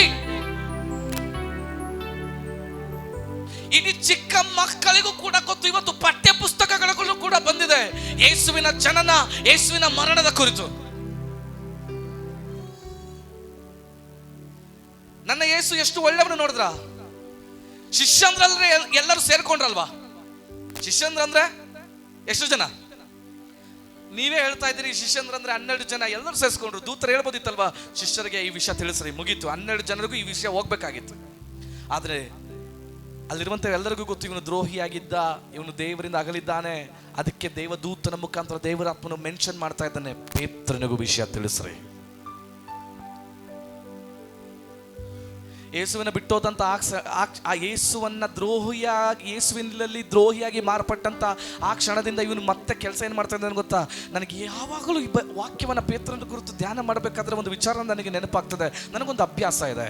ಏನೆಂಬುದಾಗಿ ಹೇಳೋದಾದ್ರೆ, ನಾನು ಸತ್ಯವೇದವನ್ನು ಓದಬೇಕಾದ್ರೆ ಏನೋ ಒಂದು ಪಠ್ಯ ಪುಸ್ತಕದ ರೀತಿಯಲ್ಲೋ ಯಾವುದೋ ಒಂದು ನಾವೆಲ್ ರೀತಿಯಲ್ಲೋ ನನ್ನ ಪುಸ್ತಕವನ್ನು ಅಥವಾ ಬೈಬಲನ್ನು ಓದೋದಿಲ್ಲ. ನಾನು ಸತ್ಯವೇದವನ್ನು ಓದಬೇಕಾದ್ರೆ ನಾನು ಕೂಡ ಆ ಒಂದು ಜೀವದಲ್ಲಿ ಆ ಪಾತ್ರಗಳಲ್ಲಿ ನಾನು ಕೂಡ ಒಬ್ಬನೇ ಆಗಿದ್ದೇನೆ ಎನ್ನುವಂತ ಒಂದು ರೆವಲ್ಯೂಷನ್ ಒಟ್ಟಿಗೆ, ಅಥವಾ ಆ ಶಿಷ್ಯಂದ್ರ ಮಧ್ಯದಲ್ಲಿ ನಾನೆಲ್ಲಾದ್ರೂ ಸೈಡಲ್ಲಿ ಇದ್ದಿದ್ರೆ, ಯೇಸು ಅದ್ಭುತ ಮಾಡುವಾಗ ನಾನೆಲ್ಲಾದ್ರೂ ಸೈಡಲ್ಲಿ ಇದ್ದಿದ್ರೆ, ದೇವದೂತನು ದೇವರಾತ್ಮನು ಮಾತನಾಡುವಾಗ ನಾನೆಲ್ಲಾದ್ರೂ ಸೈಡಲ್ಲಿ ಇದ್ದಿದ್ರೆ ಅನುಭವ ಹೇಗಿತ್ತು ಎಂಬುದಾಗಿ ಅನುಭವಿಸಿ ಆಗಿರ್ತದೆ ನನ್ನ ಸತ್ಯವೇದವನ್ನು ಓದೋದು. ದೇವರಿಗೆ ಸ್ತೋತ್ರ ಉಂಟಾಗಲಿ. ಈ ರೀತಿಯಾದಂಥ ರೀತಿಯಲ್ಲಿ ಸತ್ಯವೇದವನ್ನು ಓದುವಾಗ ನಾನು ಒಂದು ವಿಚಾರ ನೆನಪಾಯಿತು. ಆ ಯೇಸು ಪ್ರಥಮ ಶಿಷ್ಯನಾಗಿ ಪೇತ್ರನನ್ನು ಆರಿಸಿಕೊಂಡಂತ ಆ ಕ್ಷಣದಿಂದ ಯೇಸುವಿನ ಜೊತೆ ಪ್ರಯಾಣ ಮಾಡಿದಂತ ಎಲ್ಲೂ ಕೂಡ ಅವನು ಬಲೆಯನ್ನು ಉಪಯೋಗಿಸಿದಂತ ಒಂದು ಗುರುತು ಕೂಡ ಸತ್ಯವೇದದಲ್ಲಿ ಬರೆಯಲ್ಪಟ್ಟಿಲ್ಲ. ಒಂದು ದಿನ ದೇವರಿಗೆ ಸ್ತೋತ್ರ ಉಂಟಾಗಲಿ, ಕೈಸರನಿಗೆ ಆ ಶುಲ್ಕವನ್ನು ಕೊಡಬೇಕಾದ್ರೂ ಕೂಡ ದೇವರು ಬಲೆ ಹಾಕಕ್ಕೆ ಕೇಳಿಲ್ಲ, ಗಾಣವನ್ನು ಹಾಕಕ್ಕೆ ಕೇಳಿದ್ದು. ದೇವರಿಗೆ ಸ್ತೋತ್ರ. ಆದ್ರೆ ಯೇಸುವನ್ನ ಬಿಟ್ಟಂತ ನಂತರ ಇವನ ಕೈಗೆ ಮತ್ತೆ ಬಲೆ ಬರ್ತಾ ಇದೆ. ಹಾಗಾದ್ರೆ ಇದರ ಅರ್ಥ ಏನು ಗೊತ್ತಾ? ಇವನು ಇನ್ನೂ ಬಿಡಬೇಕಾದದನ್ನ ಬಿಡದೆ ಇದ್ದಿದ್ದಕ್ಕೆ ದೇವರಿಗೆ ದ್ರೋಹಿಯಾಗಿ ಮಾರ್ಪಟ್ಟಿತ್ತು. ನನ್ನ ಮೊದಲನೇ ದಿನನೇ ಹೇಳಿದೆ, ಎಷ್ಟು ಜನಕ್ಕೆ ಅರ್ಥ ಆಯ್ತು ಅಂತ ನನಗೆ ಗೊತ್ತಿಲ್ಲ. ಬಿಟ್ಟು ಬರೋದಕ್ಕಿಂತ ಸುಟ್ಟು ಬರೋದು ಒಳ್ಳೇದು. ಇದಕ್ಕೊಂದು ಗುರುತು ಹೇಳ. ಎಲಿಯನು ಎಲಿಶನ ಮೇಲೆ ಕಂಬಳಿನ ಹಾಕುವಾಗ ಅವನು ಹೊಲದಲ್ಲಿ ಉಳ್ತಿದ್ದಂತ 12 ಜೋಡಿ ಎತ್ತುಗಳನ್ನ ಅದನ್ನ ಒದಿಸಿ, ಅವನು ಉಳ್ತಿದ್ದಂತ ಆ ಜೋಡಿ ಎತ್ತುಗಳನ್ನು ಒದಿಸಿ ಅದರಲ್ಲಿ ಯತ್ನ ಮಾಡಿ ಅದರಲ್ಲಿ ಒಂದು ಔತಣವನ್ನು ಸಿದ್ಧಪಡಿಸಿ ನಂತರ ಆಗಿತ್ತು ಎಲಿನನ್ನು ಅವನು ಹಿಂಬಾಲಿಸಿದ್ದು. ಅದರ ಅರ್ಥ ಅಪ್ಪಿ ತಪ್ಪಿ ಕೂಡ ನನಗೆ ಸೋರ್ಸ್ ಸಿಗುವಂತ, ನನಗೆ ಸುಖ ಸಿಗುವಂತ, ನನಗೆ ಇನ್ಕಮ್ ಸಿಗುವಂತ, ನನಗೆ ಸಮಾಧಾನ ಸಿಗುವಂತ, ನನಗೆ ಆಧಾರವಾಗಿರುವಂತ ಯಾವುದ್ರ ಕಡೆಗೂ ಕೂಡ ನಾನು ಹಿಂತಿರುಗಿ ನೋಡಬಾರ್ದು. ನನ್ನ ದೃಷ್ಟಿ ನಾನು ಮುಂದೆಯೇ ಮಾತ್ರವೇ ಆಗಿರಬೇಕು ಅನ್ನುವಂತ ಉದ್ದೇಶದಿಂದ ಆಗಿತ್ತು ಎಲೀಷನ ಕೆಲಸವನ್ನ ಮಾಡಿದ್ದು. ಆದ್ರೆ ಪೇತ್ರ ಅವನು ಸುಟ್ಟು ಬರಲಿಲ್ಲ, ಬಿಟ್ಟು ಬಂದ. ಅದಕ್ಕೆ ಯೇಸು ಇಲ್ಲ ಅಂತ ಗೊತ್ತಾಗಿದ್ದ ತಕ್ಷಣ ಬಲೆ ಹಿಡ್ಕೊಂಡ.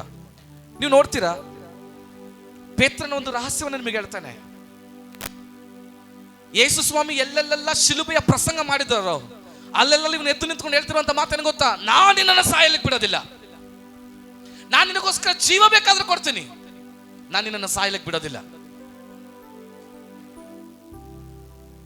ಯೇಸು ಬೆಟ್ಟದ ತುದಿಯಲ್ಲಿ ಪ್ರಾರ್ಥನೆ ಮಾಡುವಾಗ, ಮೋಶೆ ಯೋಹಾನನ ಹಿಡಿದು ಬರುವಾಗ, ಆಗಲೂ ಕೂಡ ಯೇಸುವನ್ನ ಹಿಡಿದಿಟ್ಟುಕೊಳ್ಳಲಿಕ್ಕೆ ಟ್ರೈ ಮಾಡ್ತಾ ಇದ್ದಾನೆ. ನಾವು 3 ಪರ್ಣಶಾಲೆಗಳನ್ನು ಕಟ್ಟೋಣ, ನಿನಗೊಂದು, ಮೋಶೆಗೊಂದು, ಎಲಿಯನಿಗೊಂದು. ಯಾಕೆ ಎಲ್ಲಾ ಟೈಮಲ್ಲೂ ಕೂಡ ನಾನು ನಿನ್ನ ಬಿಟ್ಕೊಡೋದಿಲ್ಲ, ನಿನಗೋಸ್ಕರ ಪ್ರಾಣ ಕೊಡ್ತೀನಿ, ನೀನು ಯಾಕೆಂದ್ರೆ ಯೇಸು ಹೋದ್ರೆ ನನ್ನ ಜೀವಿತ ಏನು, ಯೇಸು ಹೋದ್ರೆ ನನ್ನ ಭವಿಷ್ಯ ಏನು ಅನ್ನುವಂಥ ರೀತಿಯಲ್ಲಿ ನೀವು ಯೋಚನೆ ಮಾಡ್ತಾ ಇದ್ದ. ಅದಕ್ಕೆ ಯೇಸು ಹೋದ ನಂತರ ತಕ್ಷಣವೇ ಅವನ ಜೀವಿತದ ಆಧಾರಕ್ಕೋಸ್ಕರ ಏನು ಮಾಡಬೇಕು ಅದನ್ನ ಹಿಡ್ಕೊಂಡಾಗಿದೆ ಅವನು ಹೋಗ್ತಾ ಇರೋದು. ಇವತ್ತು ಎಷ್ಟೋ ಜನ ನೀವು ಕೂಡ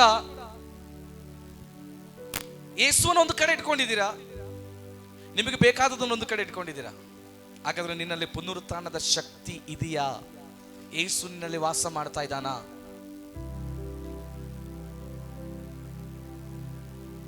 ಎಷ್ಟು ಜನಕ್ಕೆ ಇದು ಅರ್ಥ ಆಗ್ತಿದೆ ಅಂತ ನನಗೆ ಗೊತ್ತಿಲ್ಲ.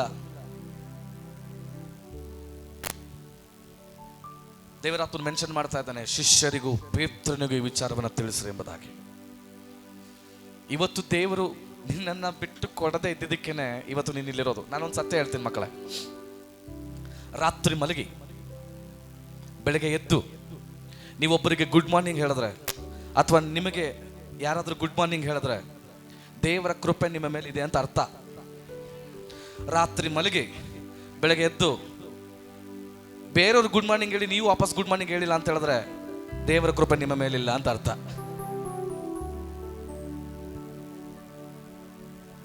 ಕೃಪೆ ಇರೋದಕ್ಕೋಸ್ಕರನೇ ಏನ್ ಬೇಕಾದ್ರೂ ಮಾಡಿಕೊಂಡು ಇವತ್ತು ಕೂಡ ನೀನು ದೇವರ ಆಲಯದಲ್ಲಿ ಇದೆಯಾ?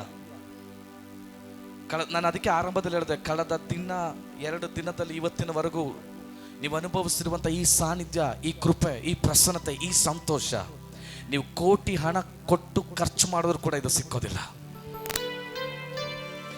ಇದನ್ನ ಕ್ಯಾರಿ ಮಾಡಿಕೊಳ್ಳುವಂಥ ಕೆಲವೊಂದು ಕಾರ್ಯಗಳನ್ನಾಗಿದೆ ನಾನು ಇವತ್ತು ವಾಕ್ಯದ ಮುಖಾಂತರ ನಿಮ್ಮ ಮುಂದೆ ಪ್ರಕಟಿಸ್ತಾ ಇರೋದು. ಇದನ್ನ ಕ್ಯಾರಿ ಮಾಡಿ ನಡೆಯುವವರಾಗಿ ನಾವು ಮಾರ್ಪಡಬೇಕು. ಹಲ್ಲೆಲೂಯಾ. ಮತ್ತೆ ಯೇಸು ಪುನರುತ್ಥಾನಗೊಂಡಂತ ನಂತರ ಗಲಿಲಾಯದಲ್ಲಿ ಅವರು ಸಿಕ್ಕಬೇಕಾದ್ರೆ ಪೇತ್ರ ಅವನ ಸಂಗಡಿಗರೆಲ್ಲ ಮೀನು ಹಿಡಿತಾ ಇದ್ದಾರೆ. ಮೊದಲು ದೇವರು ಬಲೆಯ ಮುಖಾಂತರ ಮೀನನ್ನು ಕೊಡಬೇಕಾದ್ರೆ ಪೇತ್ರನಿಗೆ ಹೇಳಿದ್ದು, ಆಳವಾದ ಸ್ಥಳಕ್ಕೆ ನೀನೇ ನಡೆಸು ಅಂತೇಳಿ.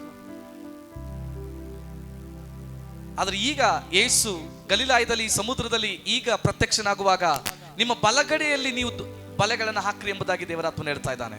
153 ದೊಡ್ಡ ದೊಡ್ಡ ಗಾತ್ರದ ಮೀನುಗಳು ಅವರಿಗೆ ಸಿಕ್ತು ಎಂಬುದಾಗಿ ದೇವರ ವಾಕ್ಯ ಬರೆಯಲ್ಪಡ್ತಾ ಇದೆ. ದೇವರಿಗೆ ಸ್ತೋತ್ರ ಉಂಟಾಗಲಿ. ಅರೆಬೆತ್ತಲೆಯಾಗಿ ಯೇಸುವನ್ನು ಗುರುತಿಸದಿದ್ದಂತ ಆ ಕ್ಷಣದಲ್ಲಿ ಒಬ್ಬ ಶಿಷ್ಯನು ಅವನು ಸ್ವಾಮಿಯವರು ಎಂಬುದಾಗಿ ಹೇಳುವಾಗ ಅರೆಬೆತ್ತಲೆ ಆಗಿರುವಂತ ಪೇತ್ರನು ತಕ್ಷಣ ನೀರಿನಲ್ಲಿ ಬೀಳೋದನ್ನ, ಅವನಿಗೆ ಮುಜುಗರ ಆಗೋದನ್ನ, ದ್ರೋಹಿಯಾಗಿದ್ದೇನೆಂಬುದಾಗಿ ತನ್ನಷ್ಟಕ್ಕೆ ತಾನೇ ಯೋಚನೆ ಮಾಡಿಕೊಳ್ಳೋದನ್ನ ನಾವು ಅಲ್ಲಿ ಕಾಣಬಹುದು. ಅದಾದ ನಂತರ ಆಗಿತ್ತು ಪೇತ್ರನ ಚರಿತ್ರೆ ಬದಲಾಗಿತ್ತು. ಹಲ್ಲೆಲೂಯಾ. ನನ್ನ ಕಳೆದ ರೀತಿಯಲ್ಲಿ ಹೇಳಿದಂಥ ರೀತಿಯಲ್ಲಿ ಅವನ ಮೈನಸ್ಸನ್ನು ದೇವರು ಪ್ಲಸ್ ಆಗಿ ಮಾರ್ಪಡಿಸಿದಂಥ ರೀತಿಯಲ್ಲಿ ಒಪ್ಪಿಸಿಕೊಡುವವರು, ತಗ್ಗಿಸಿಕೊಡುವವರು, ವಿಧೇಯತ್ವದಿಂದ ಕಾಣಲ್ಪಡುವವರು ಯಾರಾದರೂ ನನ್ನ ಶಬ್ದವನ್ನು ಕೇಳಿಸ್ಕೊಳ್ತಿರೋದಾದ್ರೆ ನಿನ್ನ ನೆನ್ನೆ ದಿನದ ದ್ರೋಹವನ್ನು ದೇವರು ನೆನೆಸಿಕೊಳ್ಳೋದಿಲ್ಲ. ನಿನ್ನ ಮುಂದೆ ಇಟ್ಟಿರುವಂಥ ದೇವರ ಪದ್ಧತಿಯನ್ನು ಮಾತ್ರವೇ ದೇವರು ಯೋಚನೆ ಮಾಡ್ತಾನೆ. ಸೈತಾನನಾದರೂ ನಿನ್ನನ್ನು ಪಾಪಿ ಎಂಬುದಾಗಿ ಕರೀಬೋದು, ಆದರೆ ನನ್ನ ದೇವರು ನಿನ್ನ ಹೆಸರಿಡಿದು ನನ್ನ ಮಗಳೇ, ನನ್ನ ಮಗನೇ ಎಂಬುದಾಗಿ ಮಾತ್ರವೇ ಕರೆಯೋದು. ಸೈತಾನನು ನಿನ್ನ ದ್ರೋಹವನ್ನು ಇಟ್ಟುಕೊಂಡು ದೇವರ ಮುಂದೆ ತರ್ಕ ಮಾಡಬಹುದು, ದೇವರ ಮುಂದೆ ವಾದ ಮಾಡಬಹುದು, ಆದರೆ ದೇವರು ನಿನ್ನನ್ನ ಎಲ್ಲ ಪಾಪಗಳನ್ನು ಕ್ಷಮಿಸಿ ಆ ಪುನರುತ್ಥಾನದ ಶಕ್ತಿಯ ದಿನದ ಮಹತ್ವ ಏನು ಗೊತ್ತಾ? ಇನ್ನು ಪಾಪದ ಪಾಲಿಗೆ ಸತ್ತು ನನ್ನೊಟ್ಟಿಗೆ ನೀತಿಯಲ್ಲಿ ನಿತ್ಯವಾಗಿ ಜೀವಿಸಲಿಕ್ಕೆ ನನ್ನನ್ನು ಕರೆದಂತ ಯೇಸುವಿನ ಕುರಿತಾಗಿದೆ ನಾನು ಈ ಸಮಯದಲ್ಲಿ ಮಾತನಾಡ್ತಿರುವಂಥದ್ದು.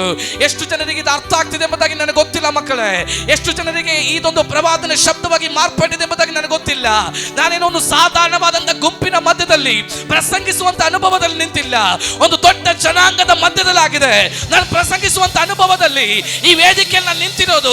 ಕಾರಣ ನಿನ್ನಲ್ಲಿ ಆ ಪುನರುತ್ಥಾನದ ಶಕ್ತಿ ಇವತ್ತಿನಿಂದ ಪ್ರಕಟಗೊಳ್ಳಲಿದೆ.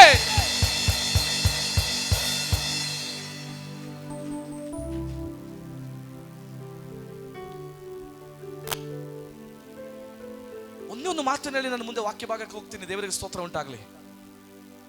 ಒಂದು ವಾಕ್ಯವನ್ನು ತೆಗೆದೋದ್ರಿ, ಲೂಕನ ಬರೆದ ಸುವಾರ್ತೆ 22ನೇ ಅಧ್ಯಾಯದ 61ನೇ ವಚನವನ್ನು ತೆಗೆದು ಓದಿ ಸಹಾಯ ಮಾಡ್ರಿ. ಹಿಂದಿರುಗಿಕೊಂಡು ಪೇತ್ರನನ್ನು ದೃಷ್ಟಿಸಿ ನೋಡಿದನು. ಯಾವಾಗ ಈ ಮಾತು ಈ ಕಾರ್ಯ ಆಗ್ತಿರೋದು ಗೊತ್ತಾ? ನೀವು ಸಮಯ ಬಿಡುವಿದ್ದಾಗ ನೀವು ಅದನ್ನು ಒತ್ತುಕೊಟ್ರೆ ನನಗೆ ಸಮಯ ಇಲ್ಲ. ನಿನಗೋಸ್ಕರ ಪ್ರಾಣ ಕೊಡ್ತೀನಿ, ನಿನಗೋಸ್ಕರ ಜೀವ ಕೊಡ್ತೀನಿ, ನಿನಗೋಸ್ಕರ ಏನ್ ಬೇಕಾದ್ರೂ ಮಾಡ್ತೀನಿ ಎಂಬುದಾಗಿ ಹೇಳಿದಂತ ಪೇತ್ರ ಯೇಸುವನ್ನ ನನಗೆ ಗೊತ್ತೇ ಇಲ್ಲ ಎಂಬುದಾಗಿ ಹೇಳುವಾಗ ಯೇಸು ಹಿಂದಿರುಗಿಕೊಂಡು ಪೇತ್ರನನ್ನು ಒಂದು ದೃಷ್ಟಿ ನೋಡ್ತಾ ಇದ್ದಾನೆ. ಅದಾಗಿದೆ ವಚನದಲ್ಲಿ ಬರೆಯಲ್ಪಟ್ಟಿರೋದು. ಅವನು ಹಿಂದಿರುಗಿಕೊಂಡು ಪೇತ್ರನನ್ನ ದೃಷ್ಟಿಸಿ ನೋಡ್ತಾ ಇದ್ದಾನೆ. ನಾನು ನೆನೆಸ್ತೇನೆ, ಯೇಸು ಒಂದು ವೇಳೆ ಹೃದಯದಲ್ಲಿ ಈ ರೀತಿಯಾಗಿ ನೆನೆಸಿರಬಹುದು, ಪೇತ್ರನೇ ನೀನಾ ನನಗೋಸ್ಕರ ಪ್ರಾಣ ಕೊಡ್ತೀನಿ ಅಂತ ಹೇಳಿದ್ದ, ನೀನಾ ನನಗೋಸ್ಕರ ಸಾಯ್ತೀನಿ ಅಂತ ಹೇಳಿದ್ದ. ಇವತ್ತು ಯೇಸು ಕೂಡ ನಿಮ್ಮನ್ನ ದೃಷ್ಟಿಸಿ ನೋಡ್ತಾ ಇದ್ದಾನೆ.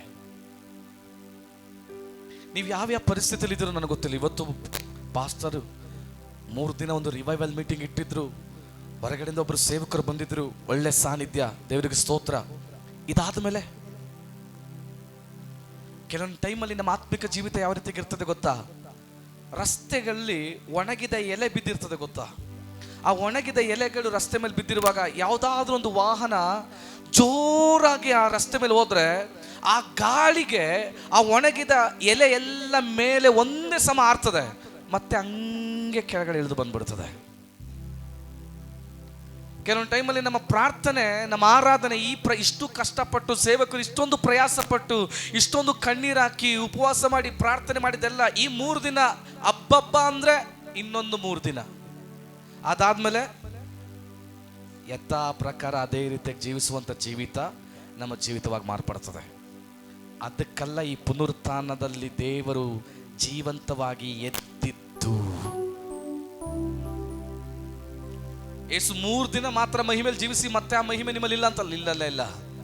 ನಿತ್ಯ ನಿರಂತರವಾಗಿ ನಿನ್ನಲ್ಲಿ ಆ ಪುನರುತ್ಥಾನದ ಶಕ್ತಿಯನ್ನು ಕಾಣಲಿಕ್ಕೋಸ್ಕರ ಆಗಿದೆ ದೇವರು ಇವತ್ತು ಜೀವಂತವಾಗಿ ಎದ್ದಿದ್ದು. ಇವತ್ತು ಆ ಜೀವ ನಿನ್ನಲ್ಲಿ ವ್ಯಾಪರಿಸಿದ್ರೆ, ಆ ಮಹಿಮೆ ನಿನ್ನಲ್ಲಿ ವ್ಯಾಪರಿಸಿದ್ರೆ ನೀನೇನು ತಾನೆಂಬುದಾಗಿ ಸುಮ್ಮನೆ ನೀನು ಕೂತ್ಕೊಳ್ಳೋದಿಲ್ಲ. ಇವತ್ತು ಮಾತ್ರ ಪ್ರಾರ್ಥನೆ ಮಾಡಿ ಇನ್ನು ಮತ್ತೆ ನೆಕ್ಸ್ಟ್ ಯಾವ್ದಾದ್ರು ಮೀಟಿಂಗ್ ಬರುವಾಗ ಮಾತ್ರ ನಾವು ಪ್ರಾರ್ಥನೆ ಮಾಡ್ಕೊಳ್ಳೋಣ ಅಂತ ರೀತಿಯಲ್ಲಿ ಇರೋದಿಲ್ಲ. ಇವತ್ತಿನಿಂದ ನೀನು ಒಂದೊಂದು ಕೂಡ ಆ ಪುನರುತ್ಥಾನದ ಶಬ್ದವಾಗಿ ನೀನು ಮಾರ್ಪಡ್ತೀಯ. ಲೋಕದಲ್ಲಿರುವಂತ ಅನೇಕ ಅನ್ಯರಿಗೆ ಆ ಪುನರುತ್ಥಾನದ ಮಹಿಮೆಯನ್ನು ತಿಳಿಸುವಂತ ಸಾಕ್ಷಿಯಾಗಿ ನೀನು ಮಾರ್ಪಡ್ತೀಯ. ಆ ಅಭಿಷೇಕವನ್ನು ಸ್ವೀಕಾರ ಮಾಡಲಿಕ್ಕೆ ಯಾರಿಗಾದ್ರೂ ಮನಸ್ಸಿರೋದಾದ್ರೆ ಅವರು ಮಾತ್ರ ಶಕ್ತವಾಗಿ ಅನ್ಯ ಭಾಷೆಯಲ್ಲಿ ಸ್ತೋತ್ರ ಮಾಡಿ ಸ್ವೀಕಾರ ಮಾಡ್ರಿ. ಕೇವಲ ಈ ದಿನಕ್ಕೆ ಸೀಮಿತವಾಗಿರುವಂತ ದೇವರ ಆರಾಧನೆಯ ಮಗನಾಗಿ ಅಲ್ಲ ದೇವರು ನಿನ್ನನ್ನು ಕರೆದಿರೋದು.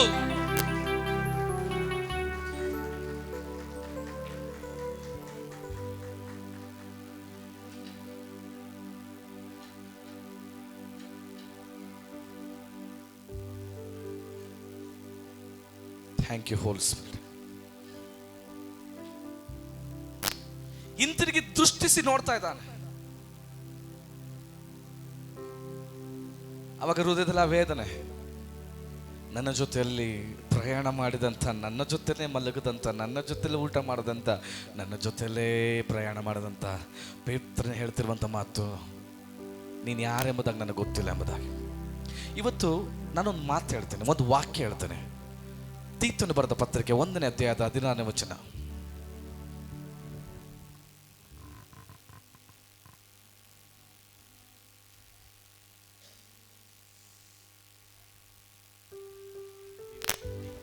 ಅವರು ತಾವು ದೇವರನ್ನು ಅರಿತವರೆಂದು ಹೇಳಿಕೊಳ್ಳುತ್ತಾರೆ, ಆದರೆ ಅವರು ಅಸಹ್ಯರು, ಅವಿಧೇಯರು, ಸತ್ಕಾರ್ಯಗಳಿಗೆಲ್ಲ ಅಪ್ರಯೋಜಕರು ಆಗಿರುವುದರಿಂದ ದೇವರನ್ನು ಅರಿಯವೆಂದು ತಮ್ಮ ಕಾರ್ಯಗಳಿಂದಲೇ ಹೇಳಿದಂತಾಯಿತು. ಇನ್ನೊಂದ್ಸಲ ಗಟ್ಟಿಯಾಗಿ ಓದ್ರಿ, ಗಮನವಿಟ್ಟು ಕೇಳಿಸ್ಕೊಳ್ರಿ.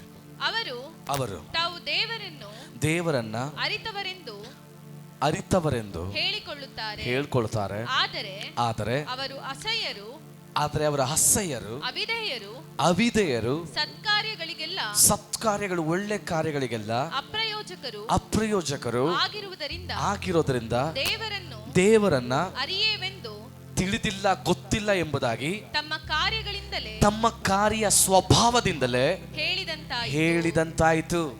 ಇದನ್ನ ಅನಿಲ್ ಪಾಸ್ಟರ್ ಹೇಳ್ತಾ ಇಲ್ಲ, ಇದನ್ನು ದೇವರ ವಾಕ್ಯಕ್ಕೆ ಬರೆಯಲ್ಪಟ್ಟಿರೋದು. ನೀನು ಯೇಸುವನ್ನು ಆರಾಧನೆ ಮಾಡುವವಳು, ನೀನು ಆರಾಧನೆ ಮಾಡ್ತಿರುವಂತ, ನೀನು ದೇವರಿಗೋಸ್ಕರ ಸಾಯ್ತಿದ್ದೀನಿ, ನಾನು ದೇವರಿಗೋಸ್ಕರ ಏನು ಬೇಕಾದ್ರೂ ಮಾಡೋದಕ್ಕೆ ಸಿದ್ಧನಾಗಿದ್ದೀನಿ, ನಾನು ದೇವರಿಗೋಸ್ಕರ ಪ್ರಾಣ ಕೊಡ್ಲಿಕ್ಕೆ ಸಿದ್ಧನಾಗಿದ್ದೀನಿ, ದೇವರಿಗೆ ಸ್ತೋತ್ರ ಉಂಟಾಗಲಿ, ನಾನು ಆರಾಧನೆ ಮಾಡ್ತೀನಿ, ನಾನು ಚರ್ಚಲ್ಲಿ ಎಲ್ಡರ್ ಆಗಿದ್ದೀನಿ, ನಾನು ಚರ್ಚಲ್ಲಿ ಅದಾಗಿದ್ದೀನಿ, ಇದಾಗಿದ್ದೀನಿ, ನಾನು ಪಾಸ್ಟರ್ ಆಗಿದ್ದೀನಿ, ನಾನು ಪ್ರವಾದಿ ಆಗಿದ್ದೀನಿ, ದೇವರಿಗೆ ಸ್ತೋತ್ರ, ನೀನು ಏನು ಬೇಕಾದ್ರೂ ಆಗಿರು. ಆದ್ರೆ ದೇವರ ವಾಕ್ಯದ ಪ್ರಕಾರ ನಡೀಲಿಕ್ಕಾಗದೆ, ಒಳ್ಳೆ ಮಾತನಾಡಲಿಕ್ಕಾಗದೆ, ಒಳ್ಳೆ ಹೃದಯವನ್ನ ನಿನ್ನಲ್ಲಿ ಇಲ್ಲದೆ ಹೋದ್ರೆ, ನೀನ್ ದೇವರನ್ನ ತಿಳಿದುಕೊಂಡಿಲ್ಲ, ದೇವರನ್ನ ತಿಳಿದಿಲ್ಲ ಅಂತ ನೀನೇ ನಿನ್ನ ಕಾರ್ಯಗಳಿಂದ ಹೇಳಿದಂತಾಯ್ತು ಎಂಬುದಾಗಿ ವಚನ ಬರೆಯಲ್ಪಡ್ತಾ ಇದೆ.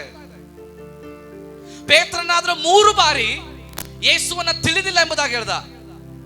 ಆದ್ರೆ ನೀನ್ ಪ್ರತಿ ಬಾರಿ ಸುಳ್ಳು ಹೇಳುವಾಗ, ಪ್ರತಿ ಬಾರಿ ಮೋಸ ಮಾಡುವಾಗ, ಪಾಸ್ಟರ್ ಮಾತಿಗೆ ಅವಿಧೇಯತ್ವವಾಗುವಾಗ, ಸಭೆಗೆ ಅವಿಧೇಯತ್ವವಾಗುವಾಗ, ದೇವರ ವಾಕ್ಯಕ್ಕೆ ವಿರುದ್ಧವಾಗುವಾಗ, ನಿನಗೆ ತೋಚುವಂತ ರೀತಿಯಲ್ಲಿ ನಡೆಯುವಾಗ, ನಿನಗೆ ಇಷ್ಟವಾಗುವಂತ ರೀತಿಯಲ್ಲಿ ನಡೆಯುವಾಗ, ಪ್ರತಿ ಸಮಯ ನೀನ್ ದೇವರನ್ನ ತಿಳಿದಿಲ್ಲ ಅಂತ ನೀನೇ ಕಂಠಘೋಷವಾಗಿ ತಿಳಿಸಿದ ಹಾಗಾಯ್ತು. ಸ್ತೋತ್ರ. ಪಾಸ್ಟರ್ ನಿನ್ನೆ ಮೊನ್ನೆ ಎಲ್ಲ ವಾಕ್ಯ ಚೆನ್ನಾಗಿ ಮಾತಾಡಿದ್ರಲ್ಲ, ಇವತ್ತು ಏನಾಯ್ತು ನಿಮಗೆ? ಇವತ್ತು ಯಾಕೆ ಏನೇನೋ ಮಾತಾಡಿ ನಮ್ಮನ್ನ ಭಯಪಡಿಸ್ತಾ ಇದ್ದೀರಾ?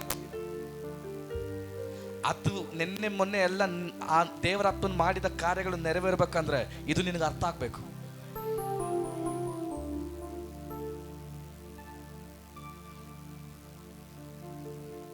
ಪೇತ್ರ 3 ಬಾರಿ ಯೇಸುವನ್ನ ನನಗೆ ಗೊತ್ತೇ ಇಲ್ಲ, ಯೇಸು ಅಂದ್ರೆ ಯಾವಂತ ಗೊತ್ತಿಲ್ಲ, ಪ್ಲೀಸ್ ನನ್ನಿಂದ ಬಿಟ್ಟೋಗ್ರಿ ಅನ್ನುವಂತ ರೀತಿಯಲ್ಲಿ ಅವನು ಪ್ರಕಟಿಸ್ತಾ. ದೇವರ ವಾಕ್ಯ ಬರೆಯಲ್ಪಡ್ತಾ ಇದೆ, ನಾವು ದೇವರನ್ನ ತಿಳಿದಿದ್ವಿ ಎಂಬುದಾಗಿ ನೆನೆಸಿದ್ರು ಕೂಡ ಸತ್ಕಾರ್ಯಗಳಿಗೆ ಅಪ್ರಯೋಜಕರು, ಒಳ್ಳೆ ಕೆಲಸವನ್ನ ಮಾಡೋದಕ್ಕೆ ನಾವು ಅಪ್ರಯೋಜಕರು. ನಾವೇನಾದ್ರೂ ಆಗಿದ್ರೆ ದೇವರನ್ನ ತಿಳಿದಿಲ್ಲ ಎಂಬುದಾಗಿ ನಮ್ಮ ಕಾರ್ಯಗಳಿಂದಲೇ ನಾವು ಹೇಳಿದಂತಾಯ್ತು ಎಂಬುದಾಗಿ ದೇವರ ವಚನ ಬರೆಯಲ್ಪಡ್ತಾ ಇದೆ. ಪ್ರೀತಿಯ ಸಹೋದರ ಸಹೋದರಿ, ಪ್ರಿಯ ಅಭಿಷಕ್ತ ದೇವದಾಸನೆ, ಈ ಪುನರುತ್ಥಾನದ ಶಕ್ತಿಯಲ್ಲಿ ನಾನೊಂದು ವಿಚಾರ ಹೇಳ್ತೇನೆ. ಯೇಸು ನಿನ್ನಲ್ಲಿ ವಾಸ ಮಾಡ್ತಾ ಇದ್ರೆ ಆ ಪುನರುತ್ಥಾನದ ಜೀವದ ಶಕ್ತಿ ಮಾತ್ರ ಸಭೆಯಲ್ಲಿ, ನಿನ್ನ ಆತ್ಮಿಕ ಜೀವಿತದಲ್ಲಿ ಇರಬೇಕು. ನಿನಗೆ ಹೇಗೆ ಬೇಕೋ ಹಂಗೆ ಜೀವಿಸಲಿಕ್ಕೆ ಅಲ್ಲ ನಿನ್ನನ್ನು ದೇವರು ಕರೆದಿತ್ತು. 1 ಪೇತ್ರನ ಬರೆದ ಪತ್ರಿಕೆ 2ನೇ ಅಧ್ಯಾಯದ 21ನೇ ವಚನ ದೇವರ ವಾಕ್ಯ ಬರೆಯಲ್ಪಡ್ತಾ ಇದೆ. ವೇಗವಾಗಿ ತೆಗೆದೋದ್ರೆ 1 ಪೇತ್ರ 2:21. ಇದಕ್ಕಾಗಿಯೇ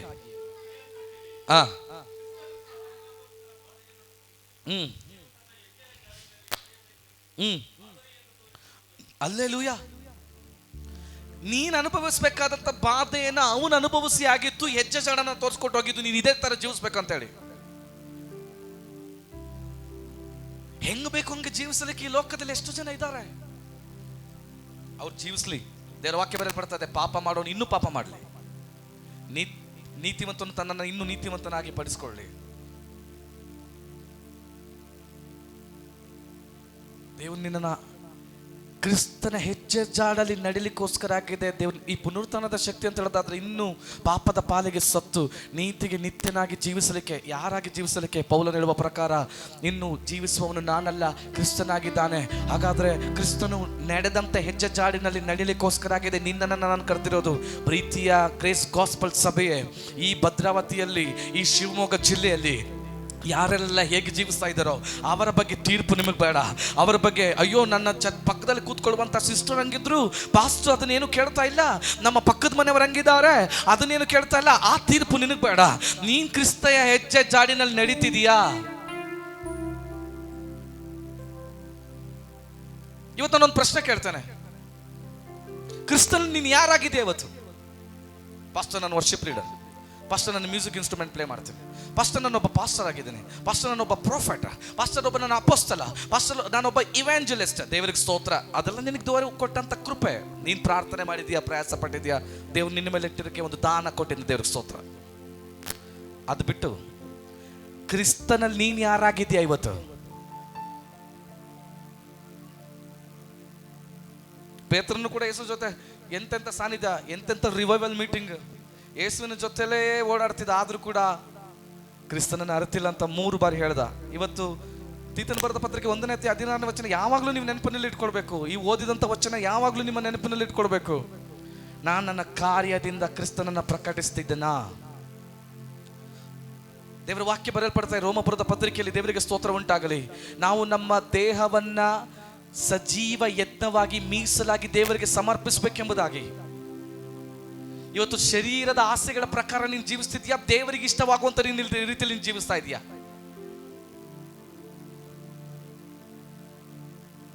ಹುದುಗಿರಲಿ ನನ್ನಾತ್ಮವು ನನ್ನೇಸುವಿನಲ್ಲೇ, ಹುದುಗಿರಲಿ ನನ್ನಾತ್ಮವು ನನ್ನೇಸುವಿನಲ್ಲೇ,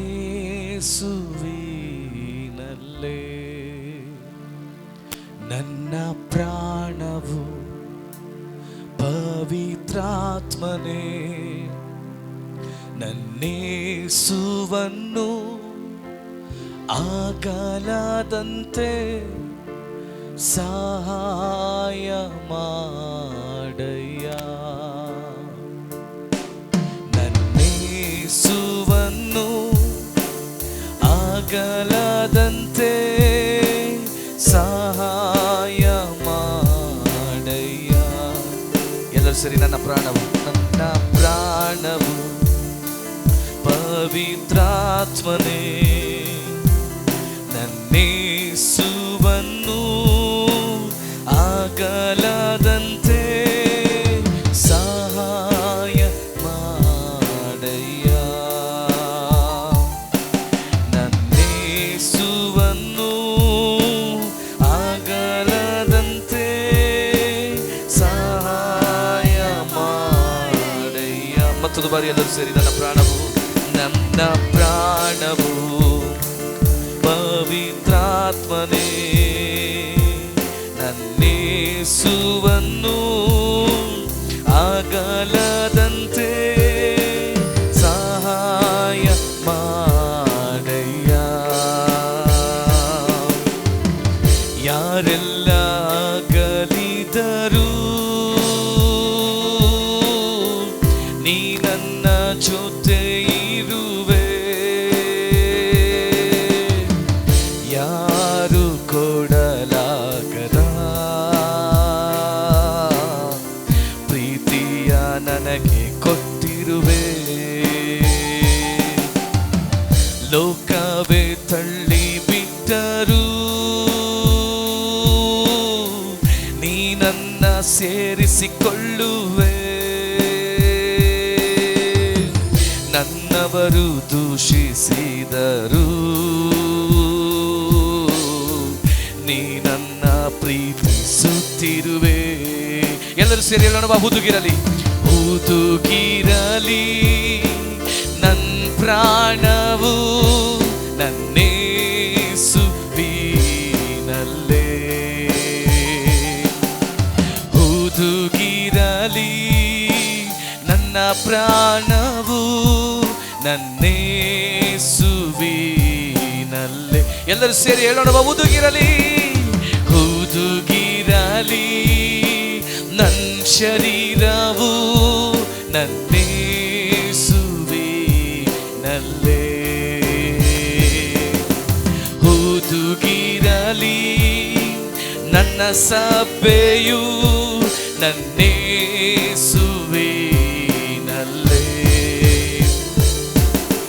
ಹುದುಗಿರ ನನ್ನ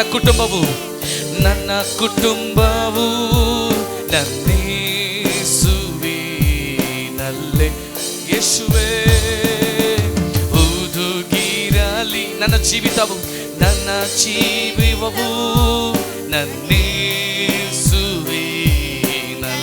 ಹುದುಗಿರಲಿ ನನ್ನ ಪ್ರಾಣವು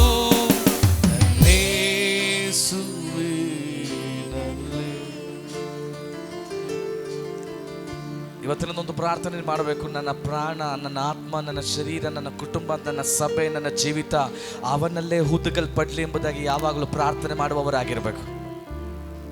ಹಲ್ಲೆಲೂಯಾ. ಯಾಕೆಂತ ಹೇಳೋದಾದ್ರೆ ನಿಮ್ಮ ಸ್ವಭಾವದಿಂದ, ನಿಮ್ಮ ಮಾತಿನಿಂದ, ನಿಮ್ಮ ನೋಟದಿಂದ ಯಾರಿಗೂ ಗೊತ್ತಿಲ್ಲದೆ ನೀವೇನ್ ಬೇಕಾದ್ರೂ ಮಾಡ್ತಿದ್ದೀವಿ ಎಂಬುದಾಗಿ ನೀವು ನೆನೆಸಿರ್ಬೋದು. ಆದ್ರೆ ದೇವರಿಗೆ ಮರೆಯಾಗಿ ನಿನಗೆ ಏನು ಮಾಡ್ಲಿಕ್ಕೆ ಸಾಧ್ಯ? ನನ್ನ ಸಂಡೇ ಸ್ಕೂಲಲ್ಲಿ ಇದ್ದಾಗ ನನ್ನ ಸಂಡೇ ಸ್ಕೂಲ್ ಟೀಚರ್ ಒಂದು ಕಥೆನ ಹೇಳ್ಕೊಟ್ಟಿದ್ರು. ಒಬ್ರು ಟೀಚರ್ ಅವರ ಸ್ಟೂಡೆಂಟ್ಸ್ಗೆಲ್ಲರಿಗೂ ಒಂದು ಬಾಳೆಹಣ್ಣನ್ನು ಕೊಟ್ಟು ಯಾರಿಗೂ ಗೊತ್ತಿಲ್ಲದೆ ಇರುವಂಥ ಒಂದು ಪ್ಲೇಸಲ್ಲಿ ಹೋಗಿ ಇದನ್ನು ತಿನ್ಕೊಂಡು ಬರ್ಬೇಕೆಂಬುದಾಗಿ ಕಳಿಸ್ಬೇಕಾದ್ರೆ ಎಲ್ಲರೂ ಮರದ ಮೇಲೆ, ಅಡುಗೆ ಮನೆಯಲ್ಲಿ, ರೂಮಲ್ಲಿ, ಚರ್ಚಲ್ಲಿ ಎಲ್ಲ ಕಡೆ ತಿಂದ್ಕೊಂಡು ಎಲ್ಲ ಟೀಚರ್ ಮುಂದೆ ಬಂದು ನಿಂತ್ಕೋತಾರೆ. ಒಬ್ಬ ಹುಡುಗ ಮಾತ್ರ ಆ ಬಾಳೆಹಣ್ಣನ್ನು ಹಾಗೇ ಟೀಚರ್ ಮುಂದೆ ತಗೊಂಡ್ಬರ್ತಾನೆ. ಕೇಳ್ತಾರೆ, ಯಾಕಪ್ಪ ನಿನಗೆ ಯಾವುದು ಪ್ಲೇಸ್ ಸಿಕ್ಕಿಲ್ವಾ? ಯಾಕೆ ತಿಂದಿಲ್ಲ? ತಿನ್ನು, ಎಲ್ಲಾದ್ರೂ ಒಂದು ಔಸ್ಕೊಂಡು ಹೋಗಿ ತಿನ್ಕೊಂಡು ಬಾ. ಆ ಹುಡುಗ ಉತ್ತರ ಕೊಡ್ತಾನೆ, ಎಲ್ಲಿ ಬೇಕಾದ್ರೂ ನಾನು ಔಸ್ಕೊಂಡು ಇಲ್ಲಿರುವಂಥ ಎಲ್ಲರಿಗೆ ನಾನು ಮರೆಯಾಗಿ ಹಣ್ಣನ್ನು ತಿನ್ಬೋದು, ಆದರೆ ನನ್ನನ್ನು ಯಾವಾಗಲೂ ನೋಡ್ತಿರುವಂಥ ದೇವರಿಗೆ ಮರೆಯಾಗಿ ನಾನು ಈ ಹಣ್ಣನ್ನು ಹೆಂಗೆ ತಿನ್ನಲಿ ಎಂಬುದಾಗಿ ಹುಡುಗ ಹೇಳ್ತಾನೆ. ಪಾಸ್ಟರ್ ಗೊತ್ತಿಲ್ಲ ನೀನು ಏನು ಬೇಕಾದ್ರೂ ತಪ್ಪು ಮಾಡ್ಬೋದು, ಯಾಕಂದ್ರೆ ಪಾಸ್ಟರ್ ಸೇವೆಯಲ್ಲಿ ಬ್ಯುಸಿ ಆಗಿರ್ತಾರೆ, ಮನೇಲಿ ಇರ್ತಾರೆ. ನಿನ್ನ ಹೆಂಡತಿ ಗೊತ್ತಿಲ್ಲ ನೀನು ತಪ್ಪು ಮಾಡ್ಬೋದು, ನಿನ್ನ ಗಂಡನ ಗೊತ್ತಿಲ್ಲ ನೀನು ತಪ್ಪು ಮಾಡ್ಬೋದು. 24 ಗಂಟೆಗಳ ಕಾಲ ನಿನ್ನನ್ನು ನೋಡ್ತಿರುವಂತ ದೇವರಿಗೆ ಮರೆಯಾಗಿ ನೀನು ಏನು ಮಾಡಲಿಕ್ಕೆ ಸಾಧ್ಯ? My dear brother, my dear sister, can I say something? You are under God's CCTV. ನೀನು ದೇವರ CCTVಯಲ್ಲಿ ಕಣ್ಗಾಲವಲಾಗಿದ್ಯಾ? ಅವನು ಸ್ಟಿಲ್ ನಿನ್ನನ್ನು ವಾಚ್ ಮಾಡ್ತಾ ಇದ್ದಾನೆ, ಅವನು ನಿನ್ನ ನೋಡ್ತಾ ಇದ್ದಾನೆ. ಜಕರ್ಯನ ಬರೆದ ಪ್ರವಾದನೆ ಗ್ರಂಥ 4ನೇ ಅಧ್ಯಾಯ 10ನೇ ವಚನ ಹೇಳ್ತದೆ, ಯೆಹೋವನ 7 ಕಣ್ಣುಗಳು ಭೂಲೋಕದ ಎಲ್ಲಾ ಕಡೆ ಪ್ರಸರಿಸ್ತಾ ಇದೆ ಎಂಬುದಾಗಿ. ಒಂದಲ್ಲ ಎರಡಲ್ಲ, ಯೆಹೋವನ 7 ಕಣ್ಣುಗಳು ನಿನ್ನನ್ನು ದೃಷ್ಟಿಸಿ ನೋಡ್ತಾ ಇದೆ.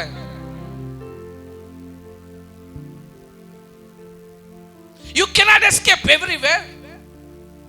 You cannot escape anywhere because God is still watching you. ಸಹೋದರಿ, ಸಹೋದರ, ದೇವರು ನಿನ್ನ ನೋಡ್ತಾ ಇದ್ದಾನೆ. ಹೊರಗಡೆ ಹೆಂಗ್ ಬೇಕಂದು ಮಾಡಿ ಒಳಗಡೆ ಬಂದ್ಬಿಟ್ಟು ದೇವರೇ ನೀನು ಒಳ್ಳೆಯವನು, ಒಳ್ಳೆಯದನ್ನೇ ಮಾಡುವವನು ಎಂಬುದಾಗಿ ನೀನು ಆರಾಧನೆ ಮಾಡ್ತಿದ್ದೀಯ ಅಂತ ಹೇಳೋದಾದ್ರೆ ಆ ಆರಾಧನೆಯೇ ಅಲ್ಲ.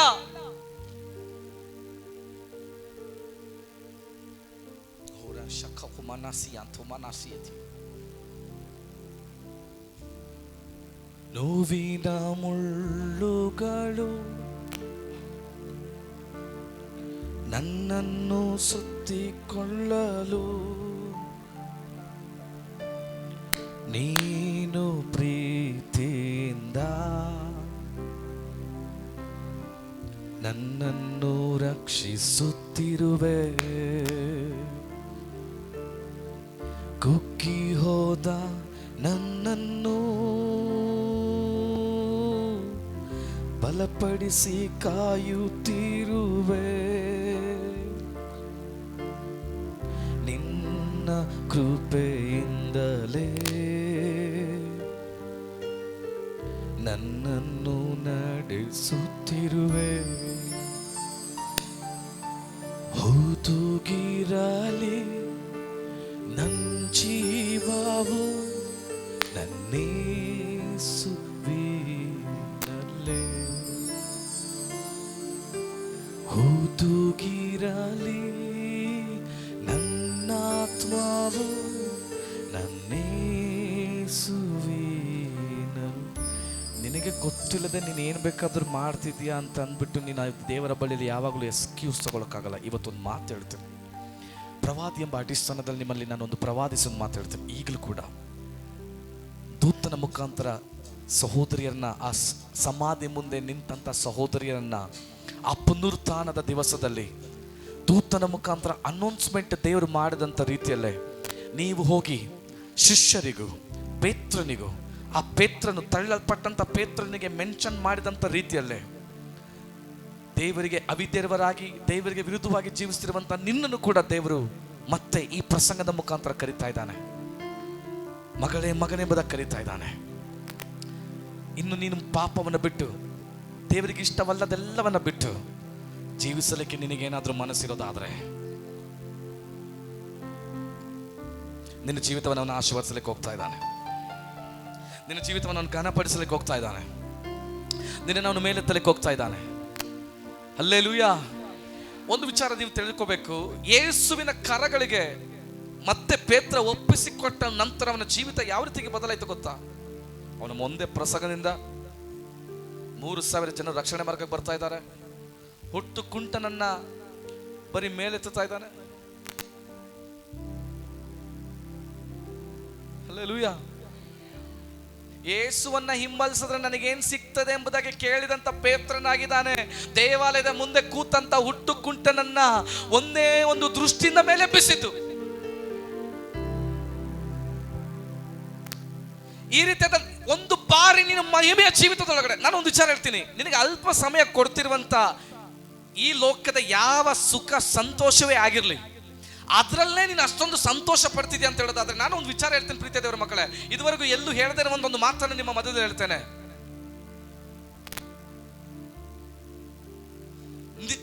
ಈ ಲೋಕದಲ್ಲಿ ನಿನಗೆ ಸಮಾಧಾನ ಕೊಡುವಂತ, ನಿನ್ನ ದೇಹಕ್ಕೆ ಸಮಾಧಾನ ಕೊಡುವಂತ ಎಲ್ಲ ಕಾರ್ಯಗಳು ಅದು ಅಲ್ಪ ಸಮಯ ಮಾತ್ರವೇ.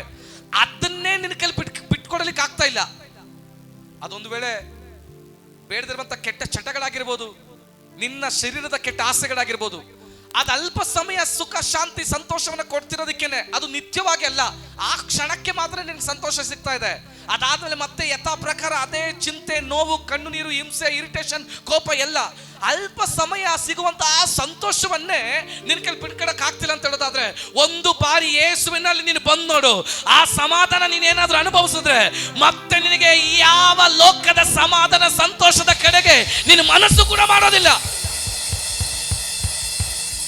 Hallelujah, praise the Lord. ಈ ಪೇತ್ರ ಯಾವ ರೀತಿಗೆ ಬದಲಾಯಿದ ಗೊತ್ತಾ? ವೇಗವಾಗಿ ದೇವರ ವಾಕ್ಯವನ್ನು ತೆಗೆದು ಹೋದ್ರೆ ನನಗೆ ಸಹಾಯ ಮಾಡ್ರಿ. ಅಪೊಸ್ತಲರ ಕೃತ್ಯಗಳು ಅದರ 12ನೇ ಅಧ್ಯಾಯ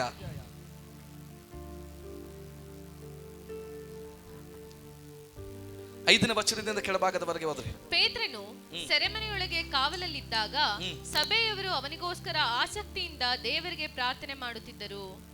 ಹೆರೋದನು ಅವನನ್ನು ಜನರ ಮುಂದೆ ತರಿಸಬೇಕೆಂದಿದ್ದ ದಿವಸದ ಹಿಂದಿನ ರಾತ್ರಿಯಲ್ಲಿ ಪೇತ್ರನು 2 ಸರಪಣಿಗಳಿಂದ ಕಟ್ಟಲ್ಪಟ್ಟವನಾಗಿ 2 ಸಿಪಾಯಿಗಳ ನಡುವೆ ನಿದ್ದೆ ಮಾಡುತ್ತಿದ್ದನು. ಕಾವಲುಗಾರರು ಬಾಗಿಲ ಮುಂದೆ ನಿಂತು ಸೆರೆಮನೆಯನ್ನು ಕಾಯುತ್ತಿದ್ದರು. ಪಕ್ಕನೆ ಕರ್ತನ ದೂತನು ಪೇತ್ರನೆದುರಿಗೆ ನಿಂತನು. ಅವನಿದ್ದ ಕೋಣೆಯಲ್ಲಿ ಬೆಳಕು ಹೊಳೆಯಿತು. ಅವನು ಪೇತ್ರನನ್ನು ಪಕ್ಕೆ ತಟ್ಟಿ ಎಬ್ಬಿಸಿ ತಟ್ಟನೆ ಏಳು ಅಂದನು. ಹಲ್ಲೆಲೂಯಾ. ಇದು ಬಹಳ ಇಂಟ್ರೆಸ್ಟಿಂಗ್ ಆಗಿದೆ. ನಾನು ನೆನ್ನೆ ರಾತ್ರಿ ದೇವ್ರಿಗೆ ಸ್ತೋತ್ರ, ನನಗೊಂದು ವಿಡಿಯೋ ಕಳಿಸಿದ್ರು ಒಬ್ರು ಒಂದು ಆತ್ಮೀಯರು, ದೇವ್ರಿಗೆ ಸ್ತೋತ್ರ. ಆ ವಿಡಿಯೋದಲ್ಲಿ ಹೆಂಗಿತ್ತು ಅಂತಂದ್ರೆ ಒಂದು ಆ್ಯನಿಮೇಟೆಡ್ ವಿಡಿಯೋ. ನೀವೆಲ್ಲರೂ ಅದಕ್ಕೆ ಗುಡ್ ಫ್ರೈಡೆ ಆಗಿರೋದ್ರಿಂದ ಎಲ್ಲರದನ್ನು ನೋಡಿರ್ತೀರ ಅಂತ ನಾನು ನೆನೆಸ್ತೀನಿ. ಇನ್ಸ್ಟಾಗ್ರಾಮ್, ಫೇಸ್ಬುಕ್ ಯೂಸ್ ಮಾಡುವಂಥ ಎಲ್ಲರ ಕೈಗೂ ಆ ವಿಡಿಯೋ ಸಿಕ್ಕಿರ್ಬೋದನ್ನ ನನಗೆ ಗೊತ್ತಿಲ್ಲ. ದೇವ್ರಿಗೆ ಸ್ತೋತ್ರ. ಒಂದು ಗೊಂಬೆ ಯೇಸು ಸ್ವಾಮಿಯ ಸಮಾಧಿಯ ಮುಂದೆ ಆ್ಯನಿಮೇಟೆಡ್ ಆಗಿರುವಂಥ ಸೈನಿಕರು ಇಬ್ಬರು ದೇವ್ರಿಗೆ ಸ್ತೋತ್ರ ಒಂದು ಮ್ಯೂಸಿಕ್ ಹಾಕೊಂಡು ಕುಣಿತಿರ್ಬೇಕಾದ್ರೆ, ಒಂದು ಜಸ್ಟ್ ಹಂಗೆ ಇದು ಮಾಡ್ತಿರ್ಬೇಕಾದ್ರೆ ಏ ಅನ್ಬೇಕಾದ್ರೆ ಒಳಗಡೆ ಕೂಡ ಯೇಸು ಸ್ವಾಮಿ ಅದಕ್ಕೆ ರಿಯಾಕ್ಟ್ ಮಾಡೋ ವಿಡಿಯೋ ನೋಡಿರ್ಬೋದು. ದೇವ್ರಿಗೆ ಸ್ತೋತ್ರ. ಹಲ್ಲೆಲೂಯಾ. ನನಗೆ ಇದನ್ನ ವಿಚಾರ ನೆನೆಸ್ಕೋಬೇಕಾದ್ರೆ, ಈ ವಾಕ್ಯವನ್ನು ಓದಬೇಕಾದ್ರೆ ನನಗೊಂದು ಅರ್ಥ ಆಗ್ತಿರುವಂಥದ್ದು, ಹೆರೋದನು ಪೇತ್ರನನ್ನ ಸೆರೆಮನೆಗೆ ಹಾಕ್ಸಿದ್ದಾನೆ. ಏನಕ್ಕೆ ಹಾಕ್ಸಿದ್ದಾನೆ ಅಂತ ಹೇಳೋದಾದ್ರೆ, ಜನರ ಮುಂದೆ ಇವನನ್ನ ಕೊಲ್ಲಬೇಕಂತೇಳಿ. ಮೊದಲನೇ ವಚನದಲ್ಲಿ ನೋಡ್ತಾ ಇದೆ. ಮೊದಲನೇ ವಚನವನ್ನು ಗಮನಿಸ್ರಿ.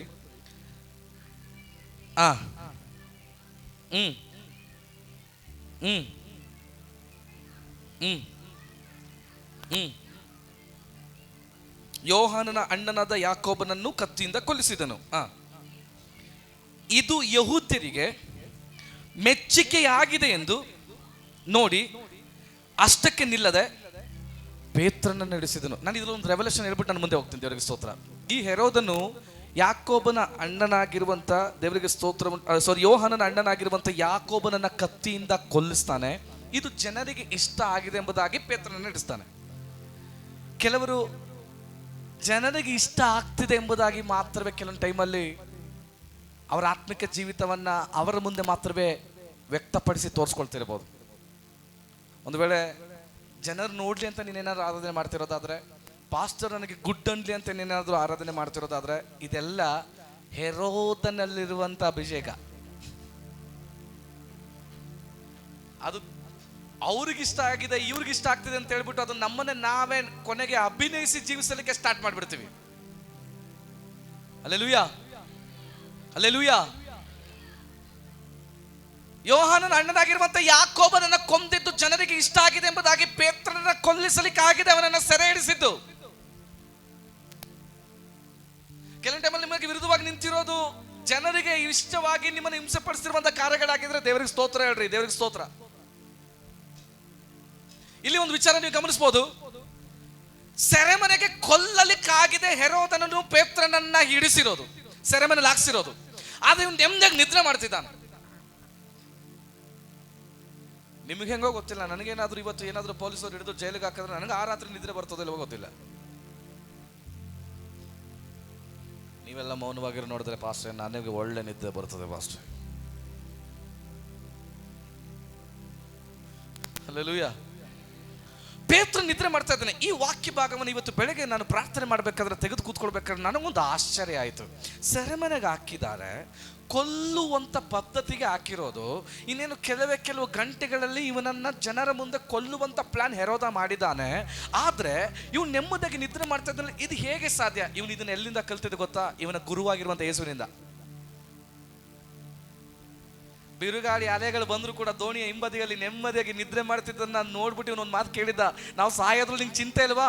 ಅವತ್ತೊಂದು ಪಾಠ ಕಲ್ತ. ಹಂಗಾದ್ರೆ ದೇವರ ಅನುಮತಿ ಇಲ್ದೇನೆ ಏನು ಆಗಲ್ಲ ಅಂತ ಅವ್ನಿಗೆ ಗೊತ್ತಾಯ್ತು. ಅದಕ್ಕೇನೆ ಹೆರೋದ ಏನೇ ಬಂದ್ರು ನಾನು ಏನು ಆಗಲ್ಲ ಅಂತ ನೆಮ್ಮದಿಯಾಗಿ ನಿದ್ರೆ ಮಾಡ್ತಾ ಇದ್ದಾನೆ. ಯಾಕಂದ್ರೆ ಅವನ ಗುರು ಆ ದೋಣಿಯಲ್ಲಿ ಬಿರುಗಾಳಿ ಬಂದ್ರು ಮುಳುಗುವಂತ ಅನುಭವದಲ್ಲಿ ಬಂದ್ರು ಅವ್ನು ನೆಮ್ಮದಿಯಾಗಿ ನಿದ್ರೆ ಮಾಡ್ತಿದ್ದ. ಅದನ್ನ ನೋಡಿ ಕಲ್ತಂತ ಇವನೇ ಆಗಿದ್ದಾನೆ ನೆಮ್ಮದಿ. ಇವತ್ತು ನೀವು ಒಂದ್ಸರಿ ಹೇಳ್ತೀನಿ, ನಿನ್ನ ಆತ್ಮಿಕ ತಂದೆಯನ್ನ ನೀನೇನಾದ್ರೂ ಹಿಂಬಾಲಿಸಿದ್ರೆ ನೀನು ಕೂಡ ಅದೇ ಅಭಿಷೇಕದಲ್ಲಿ ನಿಂತ್ಕೋತೀಯ. ನಾನು ಕಳೆದ ದಿನ ಒಂದು ಶಬ್ದವನ್ನು ನಾನು ದೇವರ ಶಬ್ದದಿಂದ ಕೇಳಿದೆ. ಆತ್ಮಿಕ ಅಭಿಷಕ್ತನೊಟ್ಟಿಗೆ, ನಿನ್ನ ಸೇವಕನೊಟ್ಟಿಗೆ, ನಿನ್ನ ಅಭಿಷಕ್ತನೊಟ್ಟಿಗೆ, ನಿನ್ನ ಮೆಂಟರೊಟ್ಟಿಗೆ ನೀನೇನಾದ್ರೂ ಜೊತೆ ನಿಂತಿದ್ರೆ ಅವರ ಮೇಲೆ ದೇವರು ಏನೇನೆಲ್ಲ ಪದ್ಧತಿ ಇಟ್ಟಿದ್ದಾರೋ ಅದೆಲ್ಲವನ್ನ ದೇವರು ನಿಮ್ಮ ಮೇಲೂ ಕೂಡ ಬರಮಾಡ್ತಾನಂತೆ. ಇಬ್ರು ಮೂರು ಜನ ಆಮೇನಂದ್ರು. ದೇವರೇ ಆಮೇನಂದವ್ರನ್ನ ಮಾತ್ರ ಸೇವಕರ ಜೊತೆ ಉಪಯೋಗಿಸಪ್ಪ. ನಾನು ಮೊದಲನೇ ದಿನನೇ ಹೇಳಿದೆ, ನನ್ನ ಪ್ರಾರ್ಥನೆಯಲ್ಲಿ ನನ್ನ ಒಂದು ಸರ್ಮನಲ್ಲಿ ನೀವು ಆಮೇಲೆ ಸ್ತೋತ್ರ ಹೇಳ್ತಾ ಇರಬೇಕು. ಇಲ್ಲ ಅಂತ ಹೇಳೋದಾದ್ರೆ ನಿಮ್ಗೆ ಗೊತ್ತಿಲ್ಲ, ನಿಮ್ಮ ಮಕ್ಕಳೇ ನೀವು ಮಿಸ್ ಮಾಡ್ಕೊಂಡ್ರೆ ಅಷ್ಟೇ. ಸ್ವೀಕಾರ ಮಾಡಿದವ್ರು ಆಮೇಲೆ ಅಂದವ್ರು ಮಾತ್ರ ದೇವರು ಆಶೀರ್ವದಿಸ್ತಾ ಇದೆ. ದೇವರಿಗೆ ಸ್ತೋತ್ರ. ಯಾವಾಗಲೂ ದೇವರ ವಾಕ್ಯಗಳು, ಯಾವುದಾದ್ರೂ ದೇವರ ವಾಗ್ದಾನಗಳು ಬರ್ತಿರ್ಬೇಕಾದ್ರೆ ನಿಮ್ಗೊಂದು ವಿಚಾರ ಗೊತ್ತಾ? ನಾನು ಸ್ಟಾರ್ಟಿಂಗ್ ದೇವಸಲ್ಲಿ ನನ್ನ ಸೇವೆಯ ಆರಂಭದ ದಿನಗಳಲ್ಲಿ ಯಾರಾದ್ರೂ ಒಬ್ರು ಪ್ರವಾದಿಯೋ ಸೇವಕರೋ ಒಬ್ರು ಆಂಟಿ ಪ್ರಾರ್ಥನೆ ಮಾಡ್ಬೇಕಾದ್ರೆ ದೇವರಾತ್ಮ ತಿಳಿಸ್ತಿರೋದನ್ನ ಯಾರಿಗಾದ್ರೂ ಹೇಳ್ತಿದ್ರೆ ಅವ್ರು ಸ್ವೀಕಾರ ಮಾಡ್ಕೊಳ್ತಿದ್ರಲ್ವ ಗೊತ್ತಿಲ್ಲ. ನಾನು ಆಮೇನ್ ಐ ರಿಸೀವ್ ಅಂತಿದೆ. ಆ ಥರ ಹೇಳಿದಕ್ಕೆ ಇವತ್ತು ನಿಮ್ಮ ಮುಂದೆ ನಿಂತು ಪ್ರಸಂಗ ಮಾಡ್ತಾ ಇದ್ದೀನಿ. ಹಲ್ಲೆಲೂಯಾ. ಇದು ನನಗೆ ಇರೋದಲ್ಲ, ಇದು ಆ ಬ್ರದರ್ಗೆ ಮಾತಾಡ್ತಿರೋದು. ಇದು ನನಗಿರೋದಲ್ಲ, ಪಾಸ್ಟ್ ಅವ್ರಿಗೆ ಮಾತಾಡ್ತಿರೋದೇನೋ. ಒಂದು ವೇಳೆ ಅವ್ರು ಸ್ವೀಕಾರ ಮಾಡೋದನ್ನ ಬಿಡ್ತಾರೋ ಇಲ್ವೋ ಗೊತ್ತಿಲ್ಲ. ನೀನು ಸ್ವೀಕಾರ ಮಾಡ್ಕೊಂಡ್ರೆ ಆ ವಾಗ್ದಾನ ನಿನ್ನ ತಲೆ ಮೇಲೆ ಆಕ್ಟಿವೇಟ್ ಆಗ್ತದೆ. ಅವರು ಸ್ವೀಕಾರ ಮಾಡ್ಕೊಳ್ಳುವಾಗ ಅವರೊಟ್ಟಿಗೆ ನೀನು ಕೂಡ ಸ್ವೀಕಾರ ಮಾಡ್ಕೊಂಡ್ರೆ ನಿನ್ನ ತಲೆ ಮೇಲೂ ಕೂಡ ಆ ವಾಗ್ದಾನ ಆಕ್ಟಿವೇಟ್ ಆಗ್ತದೆ. ನಾನೊಂದು ಶಬ್ದ ಕೇಳಿದೆ, ದೇವರ ಶಬ್ದ. ಏನು ಶಬ್ದ ಗೊತ್ತಾ? ದೇವರಿಗೆ ಸ್ತೋತ್ರ ಉಂಟಾಗಲಿ. ನೀನ್ ದೇವರ ಸೇವಕನೊಟ್ಟಿಗೆ ಅಥವಾ ಆತ್ಮಿಕ ಒಂದು ರಿಲೇಶನ್ಶಿಪ್ ಅಲ್ಲಿ ನೀನಿದ್ರೆ ಅವನಿಗೆ ದೇವರು ಏನೇನೆಲ್ಲ ದೇವ್ರು ಕೊಡ್ತಾರೋ ಅದನ್ನೆಲ್ಲ ನಿನ್ನ ತಲೆ ಮೇಲೆ ಬರ್ತದೆ. ಒಂದು ವೇಳೆ ಅವನನ್ನೇನಾದ್ರೂ ನೀನು ಬಿಟ್ಟೋದ್ರೆ ಅವನ ಜೊತೆಲಿ ನಿನ್ನ ಮೇಲೆ ಏನೇನೆಲ್ಲ ದೇವ್ರ ಪದ್ಧತಿ ಇಟ್ಟಿದ್ ನಾನು ಅದನ್ನು ಕೂಡ ದೇವ್ರು ಕ್ಯಾನ್ಸಲ್ ಮಾಡ್ತಾನೆ. ಪಾಸ್ಟರ್ ಬನ್ನಿ. ನನಗೆ ಮನು ಪಾಸ್ಟರ್ ಪರಿಚಯ, ದೇವರಿಗೆ ಸ್ತೋತ್ರ. ಮನು ಪಾಸ್ಟರ್ ಮೇಲೆ ದೇವರು ಒಂದು ಒಳ್ಳೆ ಪದ್ಧತಿ ಇಟ್ಟಿದ್ದಾನೆ. ಇವ್ರನ್ನ ದೇವರು ಅನೇಕ ದೇಶಗಳಲ್ಲಿ ಉಪಯೋಗಿಸುವಂತ ಪದ್ಧತಿ.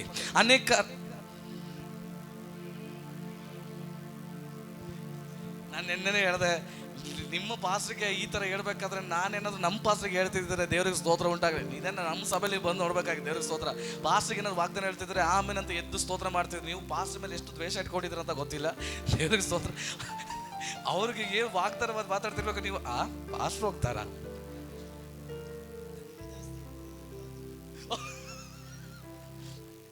ಪಾಸ್ಟರ್ಗೆ ಜಾಸ್ತಿ ನಾವು ದೇವರಿಗೆ ಸ್ತೋತ್ರ. ಪಾಸ್ಟರ್ ಮೇಲೆ ಒಂದು ಒಳ್ಳೆ ಅಭಿಷೇಕ ಇದೆ. ಪಾಸ್ಟರ್ ಮೇಲೆ ಒಂದು ಒಳ್ಳೆ ಪ್ರವಾದನೆ ಶಬ್ದ ಇದೆ. ಪಾಸ್ಟರ್ನ ದೇವರು ಅಪೊಸ್ತಲರಿಗೆ ಉಪಯೋಗಿಸ್ತಾರೆ. ದೇವರು ಶಕ್ತವಾಗಿ ಹೊರದೇಶಗಳಲ್ಲಿ ಉಪಯೋಗಿಸ್ತಾರೆ ಎಂಬುದಾಗಿರುವಂತ ದೇವರಿಗೆ ಸ್ತೋತ್ರ. ಈ ಪದ್ಧತಿ ಇದೆ ಎಂಬುದಾಗಿ ನೆನ್ಸ್ಕೊಳ್ರಿ. ದಿಢೀರಂತ ಇವಾಗ ನಾನು ಅಣ್ಣ ಅಂತ ಅವ್ರ ಜೊತೆ ಸೇರ್ಕೊಂಡೋ, ಮಗ ಅಂತ ಅವ್ರ ಜೊತೆ ಸೇರ್ಕೊಂಡೋ, ವಿಶ್ವಾಸಿ ಅಂತ ಅವ್ರ ಜೊತೆ ಸೇರ್ಕೊಂಡೋ, ಅವ್ರ ಮೇಲೆ ಯಾವ ಪದ್ಧತಿ ಇತ್ತು ಅದೆಲ್ಲ ನನ್ನ ಮೇಲೂ ದೇವರು ಆಕ್ಟಿವೇಟ್ ಮಾಡ್ತಾನೆ.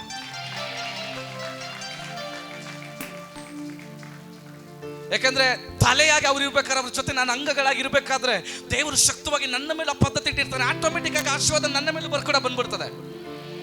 ಒಂದು ವೇಳೆ ಯಾವುದೋ ಬೇಜಾರಿಂದಲೋ, ಕೋಪದಿಂದಲೋ, ಏನೋ ಅವಿಧೇತ್ವದಿಂದಲೋ, ಮಾನಸಿಕವಾದಂಥ ಜ್ಞಾನದಿಂದ ಅವ್ರು ಹೇಳೋದನ್ನ ನಾವು ಅರ್ಥ ಮಾಡ್ಕೊಳ್ದೆ ಅವರಿಂದ ನಾನು ಏನಾದರೂ ದೂರ ಇದ್ರೆ, ನೀವೊಬ್ಬರೇನಾ ನಾನು ಪ್ರಾರ್ಥನೆ ಮಾಡ್ತೀನಿ, ನೀವೊಬ್ಬರೇನಾ ನಾನು ಪ್ರಸಂಗ ಮಾಡ್ತೀನಿ ಅಂತ ದೂರ ಇದ್ರೆ, ಅವ್ರ ಮೇಲೆ ದೇವ್ರು ಏನೇನೆಲ್ಲ ಪದ್ಧತಿ ಇಟ್ಟೋ ಆ ಪದ್ಧತಿಯಿಂದ ಎಲ್ಲದಿಂದಲೂ ಕೂಡ, ಅವರಿಂದ ಮಾತ್ರ ಅಲ್ಲ ಆ ಪದ್ಧತಿಯಿಂದನೂ ನಾನು ದೂರ ಬಂದಿರ್ತೀನಿ.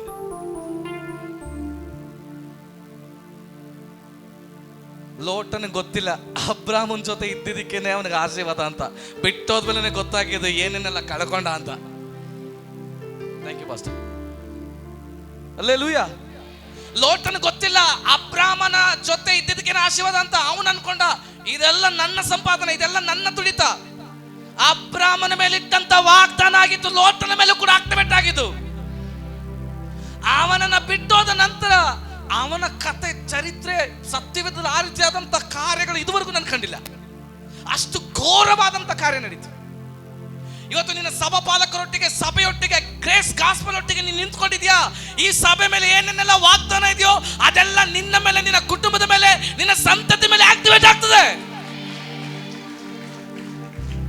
ಒಂದು ನಾನು ಭಯ ಪಡ್ಸಕ್ ಹೇಳ್ತಾ ಇಲ್ಲ, ಯಾರೋ ಹೇಳ್ಬಿಟ್ಟು ಹೇಳ್ತಾ ಇಲ್ಲ. ಒಂದು ವೇಳೆ ನೀನು ಆ ಪದ್ಧತಿಯಿಂದ ಬೇಜಾರಿಂದಲೋ, ದುಃಖದಿಂದಲೋ, ಕೋಪದಿಂದಲೋ ಬೇರೆ ಆದರೆ ಐ ಆಮ್ ವೆರಿ ಸಾರಿ. ನೀನು ಆ ಪದ್ಧತಿಯಿಂದ ಎಲ್ಲ ದೂರ ನೀನೇ ಇದೆಯಾ ಅಂತ ಅರ್ಥ. ಬೇರೆ ಯಾರು ತಳ್ಳಿದಲ್ಲ, ಯಾರು ಹೊಡೆದಿದ್ದಲ್ಲ, ಯಾವುದೋ ಶಾಪ ಹಾಕಿದಲ್ಲ, ಅದು ನೀನೇ ಆ ಪದ್ಧತಿಯಿಂದ ದೂರ ಇದೆ ಅಂತ ತಿಳ್ಕೊ. Because divine connections brings divine blessings. Divine disconnecting brings also divine blessings. Connect ಆಗೋದು, ಡಿಸ್ಕನೆಕ್ಟ್ ಆಗೋದು ನಿನಗೆ ಬಿಟ್ಟಿರೋದು. ಕನೆಕ್ಟ್ ಆದ್ರೆ, ಆ ಪೇತ್ರ ಕನೆಕ್ಟ್ ಆದ, ಯೇಸುವಿನೊಟ್ಟಿಗೆ ಕನೆಕ್ಟ್ ಆದ. ಯೇಸುವಿನೊಟ್ಟಿಗೆ ಕನೆಕ್ಟ್ ಆದಂತ ಆ ಪೇತ್ರ ಸೆರೆ ಮೇಲೆ ಕೂತಿದ್ರು ಕೂಡ ನೆಮ್ಮದಿಯಾಗಿ ನಿದ್ರೆ ಮಾಡ್ತಾ ಇದ್ದಾನೆ. ಅವನಿಗೋಸ್ಕರ ಸಭೆ ಒಂದು ಪ್ರಾರ್ಥನೆ ಮಾಡ್ತಿದೆ. ಎಂತ ರಿವೈವಲ್ ಇದು! ಹಲ್ಲೆಲೂಯಾ. ದೂತನು ಬಂದು ಹೇಳ್ತಾ ಇದ್ದಾನೆ, ಪಕ್ಕೆ ತಟ್ಟಿ ಸೆಬದ ಎದೆ ಹೇಳ್ತಾ ಇದ್ದಾನೆ, ಎದ್ದೇಳು, ಚಪ್ಪಲಿ ಹಾಕೋ, ಕೋಟ್ ಅನ್ನು ಧರಿಸ್ಕೋ, ಬಾ ನನ್ನ ಜೊತೆ. Hallelujah, praise the Lord. ನಂತರ ಬಾಗಿಲುಗಳು ಓಪನ್ ಆಗ್ತದೆ. ದೇವರಿಗೆ ಸ್ತೋತ್ರ ಉಂಟಾಗಲ್ಲ. ಅದರ ಒಂದು ವಚನ ಇದೆ, ಅದೊಂದು ಪ್ರವಾದನೆ ಶಬ್ದ ಇದೆ, ದೇವರಿಗೆ ಸ್ತೋತ್ರ. ಅದನ್ನ ಓದ್ರೆ ಇದೆ. ಕಟ್ಟಿಕೊಂಡು ನಿನ್ನ ಕೆರಗಳನ್ನು ಮೆಟ್ಟಿಕೋ ಎಂದು ಹೇಳಲು ಅವನು ಹಾಗೆ ಮಾಡಿದನು. ನಿನ್ನ ಮೇಲಂಗಿಯನ್ನು ಹಾಕಿಕೊಂಡು ಅದರ 10ನೇ ವಚನ ಓದ್ರಿ. ಅವರು ಮೊದಲನೆಯ ಎರಡನೆಯ ಕಾವಲುಗಳನ್ನು ದಾಟಿ ಪಟ್ಟಣಕ್ಕೆ ಹೋಗುವ ಕಬ್ಬಿಣದ ಬಾಗಿಲಿಗೆ ಬಂದಾಗ ಅದು ತನ್ನಷ್ಟಕ್ಕೆ ತಾನೇ ಅವರಿಗೆ ತೆರೆಯಿತು. ಅವರು ಹೊರಗೆ ಬಂದು ಒಂದು ಬೀದಿಯನ್ನು ದಾಟಿದರು. ಕೂಡಲೇ ಆ ದೂತನು ಅವನನ್ನು ಬಿಟ್ಟು ಹೋದನು. ಆಗ ಪೇತ್ರನು ಎಚ್ಚರವಾಗಿ ಕರ್ತನು ತನ್ನ ದೂತನನ್ನು ಕಳುಹಿಸಿ, ಹಲ್ಲೆಲೂಯಾ, ಪ್ರಾರ್ಥನೆ ಮಾಡ್ತಿರುವಂತ ಒಂದು ಸಭೆ ಇರೋದಾದ್ರೆ ಆ ಸಭೆ ಪ್ರಾರ್ಥನೆ ಮಾಡುವಾಗ ಕೆಲವೊಂದು ಕಬ್ಬಿಣದ ಡೋರ್ಗಳು ತನ್ನಷ್ಟಕ್ಕೆ ತಾನೇ ಓಪನ್ ಆಗ್ತದೆ. ಅದಕ್ಕೆ ನಾನು ಆರಂಭದಲ್ಲಿ ಇದು ದೊಡ್ಡ ಕಲ್ಲಾಗಿದ್ರೆ ಅದು ಓಪನ್ ಆಗ್ತದೆ. ದೇವರ ವಾಕ್ಯ ಬರೆಯಲ್ಪಡ್ತದೆ. ಸಭೆ ಒಂದು ಕಡೆ ಪೇತ್ರನಿಗೋಸ್ಕರ ಪ್ರಾರ್ಥನೆ ಮಾಡ್ತಾ ಇದೆ. ಪೇತ್ರನಿಗೋಸ್ಕರ ಪ್ರಾರ್ಥನೆ ಮಾಡ್ತಿರ್ಬೇಕಾದ್ರೆ ಇವನನ್ನ ಸೆರೆಮನೆಗೆ ಹಾಕಿದ್ದಾರೆ. ದೂತನು ಸೆರೆಮನೆ ಒಳಗಡೆ ಪ್ರತ್ಯಕ್ಷನಾಗಿದ್ದಾನೆ. ಅವನನ್ನ ತಟ್ಟಿ ಎಬ್ಬಿಸಿ ಕೆರೆಗಳನ್ನು ಹಾಕು ಎಂಬುದಾಗಿ ಹೇಳಿ, ನಿಲುವಂಗಿನ ಹಾಕು ಎಂಬುದಾಗಿ ಹೇಳಿ, ನಡು ಕಟ್ಟುಕು ಎಂಬುದಾಗಿ ಹೇಳಿ ಅವನನ್ನ ಹೊರಗಡೆ ಕರ್ಕೊಂಡು ಬರ್ತಿರ್ಬೇಕಾದ್ರೆ ಸರಪಳಿಗಳು ತನ್ನಷ್ಟಕ್ಕೆ ತಾನೇ ಬಿಚ್ಚುತ್ತಾ ಇದೆ. ಮುಚ್ಚಲ್ಪಟ್ಟಂತ 3 ಹಂತದ ಡೋರ್ಗಳು, ಕಬ್ಬಿಣದ ಡೋರ್ಗಳು ತನ್ನಷ್ಟಕ್ಕೆ ತಾನೇ ಓಪನ್ ಆಗ್ತಾ ಇದೆ. ನಾನೊಂದು ವಿಚಾರ ಹೇಳ, ನೀನು ಯಾವ ವಿಚಾರಕ್ಕೋಸ್ಕರ ಪ್ರಾರ್ಥನೆ ಮಾಡ್ತಿದ್ಯೋ ಅದು ನಿನ್ನ ಮುಂದೆ ಬರಲಿಕ್ಕೆ ಎಷ್ಟೇ ದೊಡ್ಡ ತಡೆಗಳಿದ್ರು ಆ ತಡೆಗಳನ್ನ ಒಡೆದು ನಿನ್ನ ಮುಂದೆ ಆ ವಾಗ್ದಾನವನ್ನು ತೆಗೆದುಕೊಂಡು ಬಂದು ದೇವರು ನಿಲ್ಲಿಸ್ತಾನೆ. ಹಲ್ಲೆಲೂಯಾ.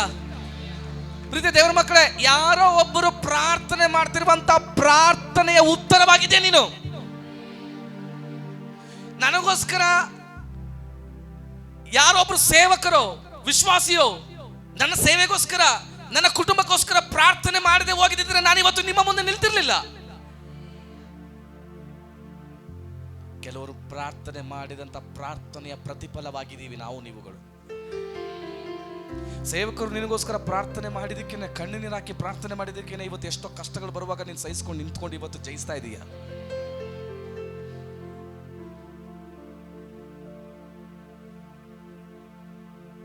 ಹಲ್ಲೆಲೂಯಾ. ದೇವದೂತನ ಪೇತ್ರನ್ನ ಅವರ ಮನೆ ಬಾಗಿಲ ಮುಂದೆ ಬಂದು ನಿಲ್ಲಿಸ್ತಾ ಇದ್ದಾನೆ. ಪ್ರಾರ್ಥನೆ ಮಾಡೋ ನೀನಾಗಿದ್ಯಾ? ನಿನ್ನ ಮನೆ ಮುಂದೆ ಅದ್ಭುತ ಬಂದು ನಿಲ್ತದೆ, ಖಂಡಿತವಾಗ್ಲೂ ನಿಲ್ತದೆ. ಆಮೇಲಿಂದವ್ರಿಗಾಗಿ ದೇವ್ರ ಸ್ತೋತ್ರ. ಈ ಲೋಕದಲ್ಲಿ ದೇವರು ಅದ್ಭುತ ಮಾಡಲಿಕ್ಕೆ ದೇವರಿಗೆ ಸ್ತೋತ್ರ ಉಂಟಾಗಲಿ.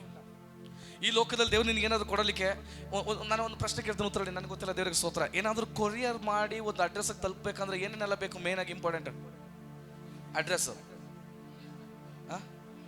Mobile number, pin code, land mark ಅಲ್ವಾ? ದೇವ್ರ ಸ್ತೋತ್ರ. ಇದು ಕರೆಕ್ಟಾಗಿ ಹಾಕಿಲ್ಲ ಅಂದ್ರೆ ಹೋಗಿ ತಲುಪಬೇಕಾದಂಥ ಸ್ಥಳಕ್ಕೆ ಪಾರ್ಸಲ್ ತಲುಪಲ್ಲ. ಆದ್ರೆ ಪರಲೋಕದೊಂದು ಸಿಂಪ್ಟಮ್ಸ್, ಒಂದು ಪರಲೋಕದೊಂದು ಪದ್ಧತಿ ಇದೆ. ಏನು ಗೊತ್ತಾ? ಒಬ್ಬನಿಗೆ ಒಂದು ಆಶೀರ್ವಾದವನ್ನ ಪರಲೋಕದಿಂದ ರಿಲೀಸ್ ಆದ್ರೆ ಅವನಿಗೆ ಅದು ತಲುಪಬೇಕಾದ್ರೆ ಯಾವ ಪಿನ್ ಕೋಡ್ ಬೇಕಾಗಿಲ್ಲ, ಯಾವ ಫೋನ್ ನಂಬರ್ ಬೇಕಾಗಿಲ್ಲ. ಅವನಲ್ಲಿ ಅಭಿಷೇಕ ಇದೆಯಾ ಅಷ್ಟೇ ಅದು ಗುರುತಿಸೋದು. ಉದಾಹರಣೆ ಹೇಳ್ತೀನಿ, ಒಂದು ನಿಮಿಷ ಹೇಳ್ತೀನಿ. ಫಸ್ಟ್ ಝೊಮ್ಯಾಟೊ, ಸ್ವಿಗ್ಗಿ ಡೆಲಿವರಿ ಮಾಡಿದದ್ದು ಯಾರು ಗೊತ್ತಾ? ಕೆರಿ ತಳದಲ್ಲಿ ಕೂತಂತ ಎಲಿನಿಗೆ ಡೆಲಿವರಿ ಮಾಡಿದಂಥ ಕಾಗೆಗಳು. ನಾನು ಕೇಳ್ತೀನಿ, ಆ ಕಾಗೆಗೆ ಯಾವ ಫೋನ್ ನಂಬರ್ ಇತ್ತು, ಆ ಕಾಗೆಗೆ ಯಾವ ಪಿನ್ ಕೋಡ್ ಇತ್ತು, ಆ ಕಾಗೆಗೆ ಯಾವ ಲ್ಯಾಂಡ್ ಮಾರ್ಕ್ ಇತ್ತು? ಒಂದೇ ಒಂದು ಲ್ಯಾಂಡ್ ಮಾರ್ಕ್ ಮಾತ್ರ ದೇವರು ಹೇಳಿ ಕಳಿಸಿದ್ದು, ಕೆರಿ ತಳ್ಳದಲ್ಲಿ ನನ್ನ ಅಭಿಷೇಕ್ತನು ಕೂತಿದ್ದಾನೆ, ಅವನಿಗೆ ಹೊತ್ತಿಗೆ ರೊಟ್ಟಿ ಮಾಂಸ ತಂದು ಕೊಡಬೇಕು. ದೇವರಿಗೆ ಸ್ತೋತ್ರ ಉಂಟಾಗಲಿ. ಯಾವ ಲ್ಯಾಂಡ್ ಮಾರ್ಕ್ ಇಲ್ಲದೆ, ಯಾವ ಪೋಸ್ಟ್ ಪಿನ್ ಇಲ್ಲದೆ ದೇವರಿಗೆ ಸ್ತೋತ್ರ ಉಂಟಾಗಲಿ. ದೇವರಿಂದ ಬಂದದ್ದನ್ನ ಒಂದು ಅಭಿಷೇಕದಲ್ಲಿ ಸ್ಪಾಟ್ ಲೈಟ್ ಮಾಡಿ ಆ ದೇವರ ಪದ್ಧತಿ ಗುರುತಿಸ್ತದೆ ಎಂಬುದಾಗಿ ಹೇಳೋದಾದ್ರೆ, ನೀನು ಯಾವ ಮೂಲೆಯಲ್ಲಿ ಪ್ರಾರ್ಥನೆ ಮಾಡ್ತಿದ್ದೆ ಅಂತ ನನಗೆ ಗೊತ್ತಿಲ್ಲ, ಯಾವ ವಿಚಾರಕ್ಕೋಸ್ಕರ ಪ್ರಾರ್ಥನೆ ಮಾಡ್ತಿದ್ದೆ ಅಂತ ನನಗೆ ಗೊತ್ತಿಲ್ಲ, ಯಾವ ಸಮಯಕ್ಕೋಸ್ಕರ ಪ್ರಾರ್ಥನೆ ಮಾಡ್ತಿದ್ದೆ ಅಂತ ನನಗೆ ಗೊತ್ತಿಲ್ಲ. ಪ್ರಾರ್ಥನೆ ಮಾಡ್ತಿರುವಂತ ನಿನ್ನ ಮೇಲೆ ಪರಲೋಕದಿಂದ ಒಂದು ಸ್ಪಾಟ್ ಲೈಟ್ ಬೀಳ್ತಾ ಇದೆ. ಅದಾಗಿದೆ ಅಭಿಷೇಕದ ಗುರುತು. ಆ ಸ್ಪಾಟ್ ಲೈಟ್ ನಿನ್ನ ಮೇಲೆ ಬೀಳುವಾಗ ನಿನಗೆ ಡೆಲಿವರಿ ಮಾಡಲಿಕ್ಕೆ ಯಾವ ಕಾಗೆಗಳಿಗೆ ದೇವರು ಅನುಮತಿ ಮಾಡಿದಾರೋ, ಯಾವ ಮನುಷ್ಯರಿಗೆ ದೇವರು ಅನುಮತಿ ಮಾಡಿದಾರೋ, ಅದು ತಕ್ಕ ಸಮಯಕ್ಕೆ ನಿನ್ನ ಕೈಯಲ್ಲಿ ಬಂದು ಸೇರ್ತದೆ. ಅದು I received in the name of Jesus. ನನಗೆ ಏನ್ ಬೇಕು ಅದನ್ನ ದೇವರು ಆಲ್ರೆಡಿ ರಿಲೀಸ್ ಮಾಡಿದ್ದಾನೆ. ಕರೆಕ್ಟ್ ಟೈಮಿಗೆ ಅದು ಡೆಲಿವರಿ ಆಗ್ತದೆ. ನಿಮಗೆ ಇನ್ನೊಂದು ಅರ್ಥ ಮಾಡಿಸಿ ಹೇಳ್ತೇನೆ. ಇದು ನನ್ನ ಮನೆ ಅಂತ ತಿಳ್ಕೊಳ್ರಿ. ಇದು ನನ್ನ ಅಡ್ರೆಸ್. ಅಂದ್ರೆ ದೇವರ ಪದ್ಧತಿ, ದೇವರ ಒಂದು ವಾಕ್ಯದ ಪ್ರಕಾರ ನಡೆಯುವಂತ ಪದ್ಧತಿ, ದೇವರ ಸೇವೆಯಲ್ಲಿ ದೇವರ ಪ್ರಕಾರ ನಡೆಯುವಂತ ಒಂದು ಪದ್ಧತಿ. ಆ ಪದ್ಧತಿ ನನ್ನ ಮನೆ ಅಂತ ತಿಳ್ಕೊಳ್ರಿ. ನಾನು ಲೌಕಿಕವಾಗಿ ಮಾತಾಡ್ತೀನಿ, ಆತ್ಮಿಕವಾಗಿ ಮಾತಾಡ್ತೀನಿ. ಸ್ವಲ್ಪ ಅರ್ಥ ಮಾಡ್ಕೊಳ್ಳೋಕೆ ಕಷ್ಟ ಆಗ್ಬೋದು, ಅರ್ಥ ಆಗ್ಲಿ. ದೇವರಿಗೆ ಸ್ತೋತ್ರ. ಇದು ನನ್ನ ದೇವರು ನಿಲ್ಸಿರುವಂತ ಸೇವೆ, ದೇವ್ರು ನಿಲ್ಸಿರುವಂತ ಅಭಿಷೇಕ, ದೇವ್ರು ನಿಲ್ಸಿರುವಂತ ಪ್ರಾರ್ಥನೆ, ದೇವ್ರು ನಿಲ್ಸಿರುವಂತ ಪರಿಶುದ್ಧ ಸ್ಥಳ, ಇದೆಲ್ಲ ಪರಿಶುದ್ಧ ಜೀವಿತ, ಇದೆಲ್ಲ ನನ್ನ ಮನೆಯ ಅಡ್ರೆಸ್ ಅಂತ ತಿಳ್ಕೊಳ್ರಿ. ದೇವರು ಪರಲೋಕದಿಂದ ಕೆಲವೊಂದು ವಾಗ್ದಾನಗಳನ್ನ, ಅನುಗ್ರಹಗಳನ್ನ, ಸಮೃದ್ಧಿಗಳನ್ನ ರಿಲೀಸ್ ಮಾಡ್ತಾರೆ. ನಾನು ಇಲ್ಲಿ ಕರೆಕ್ಟ್ ಆಗಿ ನಿಂತ್ಕೊಂಡಿದ್ರೆ ಮಾತ್ರವೇ ಆ ಸ್ಪಾಟ್ ಲೈಟ್ ನನ್ನ ಗುರುತಿಸಿ ಕರೆಕ್ಟ್ ಟೈಮ್ಗೆ ಕರೆಕ್ಟ್ ಆಗಿ ನನಗೆ ಡೆಲಿವರಿ ಆಗೋದು. ನಾನು ಇಲ್ಲಿ ಇಲ್ಲ ಅಂದ್ರೆ ಅದು ನನಗೆ ಸಿಗಲ್ಲ.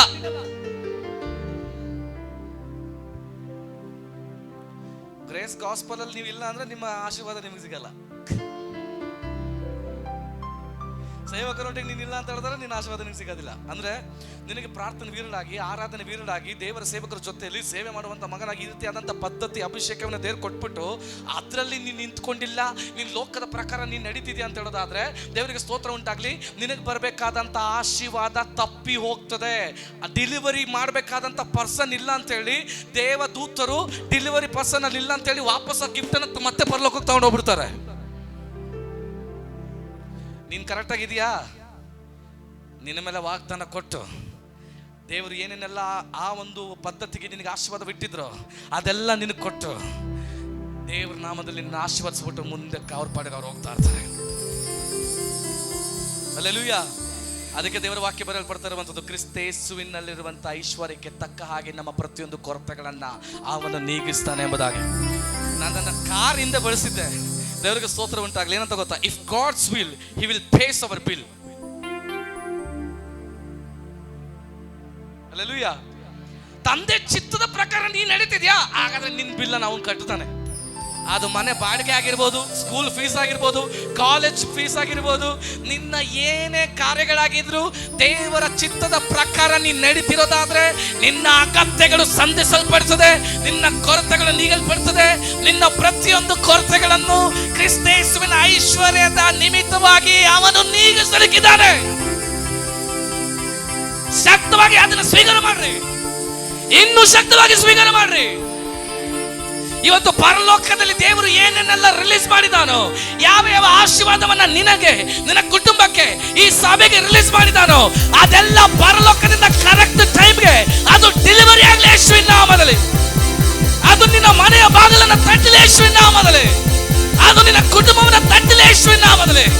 ನಿನ್ನ ಮಕ್ಕಳ ಜೀವಿತಕ್ಕೆ, ನಿನ್ನ ಕುಟುಂಬದ ಜೀವಿತಕ್ಕೆ, ನಿನ್ನ ಮನೆಯ ಜೀವಿತಕ್ಕೆ, ನಿನ್ನ ಸೇವೆಯ ಜೀವಿತಕ್ಕೆ ದೇವರು ಏನನ್ನೆಲ್ಲ ಇಟ್ಟಿದ್ದಾನೋ, ಯಾವ ಯಾವ ವಾಗ್ದಾನವನ್ನ ದೇವರು ರಿಲೀಸ್ ಮಾಡಿದಾನೋ ಅದು ಕರೆಕ್ಟ್ ಟೈಮಿಗೆ ನಿನ್ನ ಮೇಲೆ ಡೆಲಿವರಿ ಆಗಲಿ. ಶಕ್ತವಾಗಿ ಆಮೆನ್. ಹಲ್ಲೆಲೂಯಾ. ಇಷ್ಟು ದಿನ ಈ ಡೆಲಿವರಿ ಅಡ್ರೆಸ್ ಅನ್ನ ತಪ್ಪಿಸ್ತಿದ್ದು ಯಾರು ಗೊತ್ತಾ? ಒಂದು ನೀನು, ಎರಡನೇದಾಗ ಸೈತಾನ. ನೀನೇ ನಿನ್ನ ಅವಿಧೇಯತ್ವ ಕಾರ್ಯಗಳಿಂದ. ಆಗ್ಲೇ ಓದಿದ್ವಲ್ಲ, ತೀತನ ಬರೆದ ಪತ್ರಿಕೆ 1ನೇ ಅಧ್ಯಾಯ 16ನೇ ವಚನ. ದೇವರನ್ನ ಅರ್ಥವೆಂಬುದಾಗಿ ಹೇಳ್ತೀವಿ, ಆದರೆ ಒಳ್ಳೆ ಕಾರ್ಯಗಳನ್ನ ದೇವರ ಪ್ರಕಾರ, ದೇವರ ವಾಕ್ಯದ ಪ್ರಕಾರ ನಡೆಯೋದನ್ನ ಬಿಟ್ಟು ನಾವು ಬೇಡದಿರೋ ಕಾರ್ಯಗಳನ್ನು ಮಾಡುವಾಗ ನಮ್ಮ ಕಾರ್ಯಗಳಿಂದ ಯೇಸುವಿನ ತಿಳಿದಿಲ್ಲ ಎಂಬುದಾಗಿ ಆಯ್ತು. ಇವಾಗ ನಮಗೊಂದು ಸ್ಟ್ಯಾಂಪ್ ಏನು ಗೊತ್ತಾ? ಯೇಸುವಿನಲ್ಲಿ ಜೀವಿಸ್ತಿರುವಂತವರು, ಕ್ರಿಸ್ತನಲ್ಲಿ ಜೀವಿಸ್ತಿರುವಂತವರು. ನಾನು ಆಗ್ಲಿಂದ ಹೇಳ್ತಿರೋ ಮಾತೇನು? ಇನ್ನು ಜೀವಿಸೋ ನಾನಲ್ಲ, ಇನ್ನು ಜೀವಿಸುವ ನಾನಲ್ಲ. ಅಯ್ಯೋ, ಒಂದಿಬ್ರು ಮೂರು ಜನ ಹೇಳ್ತಾ ಇದ್ದಾರೆ, ಇನ್ನು ಜೀವಿಸೋ ನಾನೆಲ್ಲ. ಹಾಗಾದ್ರೆ ನಿನ್ನ ಮೇಲೆ ಇರುವಂತ ಒಂದು ಸ್ಟ್ಯಾಂಪ್ ಏನು? ಕ್ರಿಸ್ತನ್ ಅನ್ನುವಂಥ ಸ್ಟ್ಯಾಂಪ್. ಕ್ರಿಸ್ತನಲ್ಲಿ ನೀನು ಜೀವಿಸ್ತೇ ಹೋದ್ರೆ, ಕ್ರಿಸ್ತನಲ್ಲಿ ಜೀವಿಸುವಂತ ಆಶೀರ್ವಾದ ಯಾವುದು ನಿನ್ನ ಮುಂದೆ ಡೆಲಿವರಿ ಆಗಲ್ಲ. ಕ್ರಿಸ್ತನಲ್ಲಿ ಜೀವಿಸಿದ್ರೆ ನಿನ್ನ ಮುಂದೆ ಏನನ್ನೆಲ್ಲ ದೇವ್ರ ಪದ್ಧತಿ ಇಟ್ಟಿದ್ದಾನೋ ಕರೆಕ್ಟ್ ಟೈಮ್ಗೆ ನಿನಗೆ ಪರಲೋಕದಿಂದ ಅದೆಲ್ಲ ಡೆಲಿವರಿ ಆಗ್ತದೆ. ಹಲ್ಲೆಲೂಯಾ. ಎಷ್ಟು ನಂಬ್ತೀರ ನನಗೆ ದೇವರ ಆಶೀರ್ವಾದವನ್ನು ಕೊಡಲಿಕ್ಕೆ ಹೋಗ್ತದೆ ಎಂಬುದಾಗಿ. ಪ್ರತಿ ದೇವರ ಮಕ್ಕಳಲ್ಲಿ ಸಭೆ ಮಕ್ಕಳು ಪ್ರಾರ್ಥನೆ ಮಾಡ್ತಿರುವಾಗ ಅವನ ಮನೆಯ ಬಾಗಿಲ ಮುಂದೆ ಆ ಪ್ರಾರ್ಥನೆ ಮಾಡ್ತಿದ್ದಂಥ ಪೇತ್ರನನ್ನ ದೂತನು ಕರ್ಕೊಂಡು ಬಂದು ಕರೆಕ್ಟ್ ಟೈಮ್ಗೆ ಡೆಲಿವರಿ ಮಾಡಿದೆ. ಹಾಕಿದ್ರೆ ಇವತ್ತು ನನ್ನ ಆತ್ಮದಲ್ಲಿ ಪ್ರವಾದಿಸ್ತಾನೆ, ಈ ಪುನರುತ್ಥಾನದ ಶಕ್ತಿ ಆ ದಿನದಲ್ಲಿ, ಈ ಪುನರುತ್ಥಾನದ ಜೀವಿತದಲ್ಲಿ ಕರೆಕ್ಟ್ ಮತ್ತೆ ನೀನು ರೀಪೊಸಿಷನ್ ಆಗೋದಾದ್ರೆ, ಮತ್ತೆ ನೀನು ಕ್ರಿಸ್ತನಲ್ಲಿ ಬರೋದಾದ್ರೆ, ಮತ್ತೆ ನೀನು ಪ್ರಾರ್ಥನೆಯಲ್ಲಿ ಜೀವಿಸೋದಾದ್ರೆ, ಮತ್ತೆ ನೀನು ಸೇವೆಯಲ್ಲಿ ಜೀವಿಸೋದಾದ್ರೆ, ಮತ್ತೆ ನೀನು ಅವನ ಮಹಿಮೆಯಲ್ಲಿ ಜೀವಿಸೋದಾದ್ರೆ, ಏನೇನೆಲ್ಲ ಅದರ ಮಹಿಮೆಯಲ್ಲಿ ಪದ್ಧತಿಯಲ್ಲಿ ದೇವರು ಇಟ್ಟಿದ್ದಾನೋ ಅದೆಲ್ಲ ಕರೆಕ್ಟ್ ಟೈಮ್ಗೆ ನಿನ್ನ ಮುಂದೆ ಬಂದು ನಿಲ್ತದ. ಅದು ಓ ರಕ್ಕ ಮಲ್ಲ ಶತ್ವಲ ರಗಡ. ಎಷ್ಟು ನನಗೆ ಅರ್ಥ ಆಗ್ತದೆ ನನಗೆ ಗೊತ್ತಿಲ್ಲ. ಆದ್ರೆ ಕೆಲವೊಂದು ಜನ ಕೆಲವೊಂದು ಟೈಮಲ್ಲಿ ಇದೊಂದು ಹೇಳಿ ನನ್ನ ಸೇವಕರಿಗೆ ನಾನು ಮೈಕನ್ನು ಬಿಟ್ಕೊಡ್ತೀನಿ, ದೇವರಿಗೆ ಸ್ತೋತ್ರ ಉಂಟಾಗಲಿ. ಇವತ್ತು ಕೂಡ ನಿಮಗೆ ನಾನು ಜಾಸ್ತಿ ಬೋರ್ ಮಾಡೋದಿಲ್ಲ. ಬೋರ್ ಆಗ್ತಿದ್ಯಾ? ಹೌದಾ? ಇನ್ನೊಂದೇ ಹೇಳ್ತೇನೆ, ದೇವರ ಸ್ತೋತ್ರ. ಅದೇ ಅಧ್ಯಾಯದ 12ನೇ ಅಧ್ಯಾಯದ ವೇಗವಾಗಿ ಅದರ 13ನೇ ವಚನವನ್ನು ಓದ್ರಿ. ತಟ್ಟಲು ರೋದೆ ಎಂಬ ಒಬ್ಬ ಚಾಕರಿಯವಳು ನೋಡುವುದಕ್ಕೆ ಬಂದಳು. ಅವಳು ಪೇತ್ರನ ಧ್ವನಿಯನ್ನು ಗೊತ್ತು ಹಿಡಿದು, ದೇವರಿಗೆ ಸ್ತೋತ್ರ, ಹಲ್ಲೆಲೂಯಾ. ಏನಂತ ಸ್ತ್ರೀ ಹೆಸರು? ರೋದೆ. ಏನ್ ರೋದ್ನೆ ಅಲ್ಲ, ರೋದೆ. ಓ ದೇವರಿಗೆ ಸ್ತೋತ್ರ, ಹಲ್ಲೆಲೂಯಾ.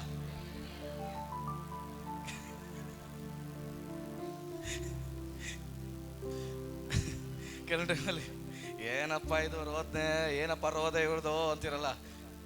ರೋದೆ ಅಂದ್ರೆ ಪ್ರಾರ್ಥನೆ ಮಾಡುವಂತ ಒಬ್ಳು ಮಗಳು, ಚಾಕ್ರಿ ಹೇಳು ಅಷ್ಟೇ. ಹಲ್ಲೆಲೂಯಾ.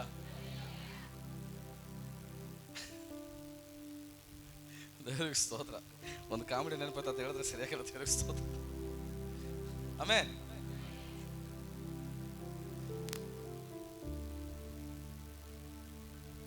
ಕೆಲವು ಟೈಮಲ್ಲಿ ನಮಗಿಂತ ಸ್ತ್ರೀಯರು ತುಂಬ ಸ್ಟ್ರಾಂಗ್ ಆಗಿರ್ತಾರೆ. ನನ್ನ ಸಭೆಯಲ್ಲಿ ಒಬ್ಬರು ಯಜಮಾನರು, ಅವ್ರು ಹೇಳ್ತೇನೆ, ಪಾಸ್ಟ್ರೇ ನಾನು ಹೆಂಡ್ತಿ ಬರೀ ರೋದೆ ಕೊಡ್ತಾಳೆ ಪಾಸ್ಟ್ರೆ, ಬರೀ ರೋದ್ನೆ. ನಾನು ಸುಮ್ಮನೆ ತಮಾಷೆ ಕೇಳಿದೆ, ಸಿಸ್ಟರ್ ರೋದ್ನೆ ಕೊಡ್ತಾ ಇದ್ದೀರಾ? ಇಲ್ಲ ಪಾಸ್ಟರ್. ಬ್ರದರ್ ಇಲ್ಲ ಅಂತ ಹೇಳ್ತಿದ್ದಾರಲ್ಲ, ನಿಮ್ಗೆ ರೋದ್ನೆ ಅಂದ್ರೆ ಏನಂತ ಗೊತ್ತಾ? ತೋರಿಸ್ತೀನಿ ಬನ್ನಿ ಅಂತ ಅಂದ್ಬಿಟ್ಟು ಬೈಬಲಲ್ಲಿ ವಾಕ್ಯ ತೋರಿಸ್ಬೇಕಾರೆ, ಪಾಸ್ಟರ್ ನಾನು ಹಂಗೆಲ್ಲ ಹೇಳ್ತಾ ಇರೋದು, ಆ ರೋದೆ ಕೊಡ್ತಾ ಇರೋದಲ್ಲ ಹೇಳ್ತಾ ಇರೋದು, ಹಿಂಸೆ ಕೊಡ್ತಾ ಇದ್ದಲ್ಲ. ಮತ್ತೆ ಹಂಗೆ ಕರೆಕ್ಟಾಗಿ ಹೇಳಿ ಬ್ರದರ್. ಈ ಸತ್ಯದಲ್ಲಿ ದೇವರು ಸ್ತ್ರೀಯರನ್ನ ಸೃಷ್ಟಿ ಮಾಡಿರೋದು ಬಾಂಬ್ ರೀತಿಯಲ್ಲಿ.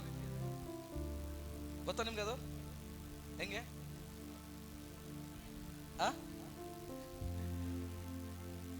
ಆದಿಕಾಂಡದಲ್ಲಿ ದೇವರ ವಾಕ್ಯ ಬರೆಯಲ್ಪಡ್ತಾ ಇದೆ.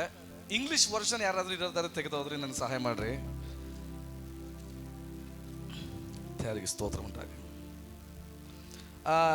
2ನೇ ಅಧ್ಯಾಯದ 23ನೇ ವಚನವನ್ನ ಯಾರಾದ್ರೂ ಬರೋದ್ರಿ? ಕನ್ನಡದಲ್ಲಿ ಒಬ್ರು ಹೋದ್ರಿ, ಇಂಗ್ಲಿಷಲ್ಲಿ ಯಾರಾದ್ರೂ ಇದ್ರಿ, ಇಂಗ್ಲಿಷಲ್ಲಿ ಒಬ್ರು ತೆಗೆದೋದ್ರಿ. ಅವನು ಆಕೆಯನ್ನು ನೋಡಿ, ಈಗ ಸರಿ, ಈಕೆಯು ನನ್ನ ಎಲುಬುಗಳಿಂದ ಬಂದ ಎಲುಬು, ನನ್ನ ಮಾಂಸದಿಂದ ಬಂದ ಮಾಂಸವೂ ಆಗಿದ್ದಾಳೆ. ಫಸ್ಟ್ ನಮ್ಮ ಇಂಗ್ಲಿಷ್ ವರ್ಷನ್ ವಾಕ್ಯವನ್ನ ಸ್ಕ್ರೀನಲ್ಲಿ ಹಾಕ್ಬೋದಾ? ಇಂಗ್ಲಿಷ್ ವರ್ಷನ್ ವಾಕ್ಯ ಇದ್ರೆ, ಇಂಗ್ಲಿಷ್ ವರ್ಷನ್ ಇದ್ರೆ ಸ್ಕ್ರೀನಲ್ಲಿ ಹಾಕ್ರಿ. ದೇವರಿಗೆ ಸ್ತೋತ್ರ. ಇನ್ನೊಂದ್ಸತ ಓದ್ರಿ ಕನ್ನಡದಲ್ಲಿ.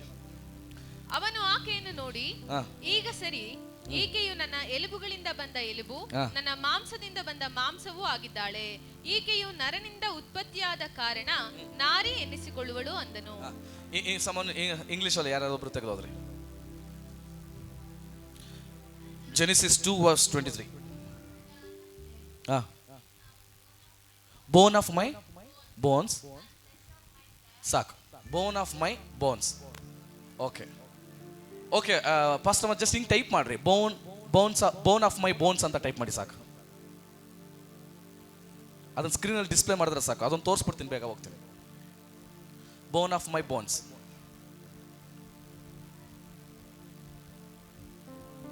Thank you Holy Spirit. ಓರಂ ಶಥೆಲೆ ಶಥೆ ಓರ ಕಲರ ಸತೀರಂ ಶುದ್ಧ.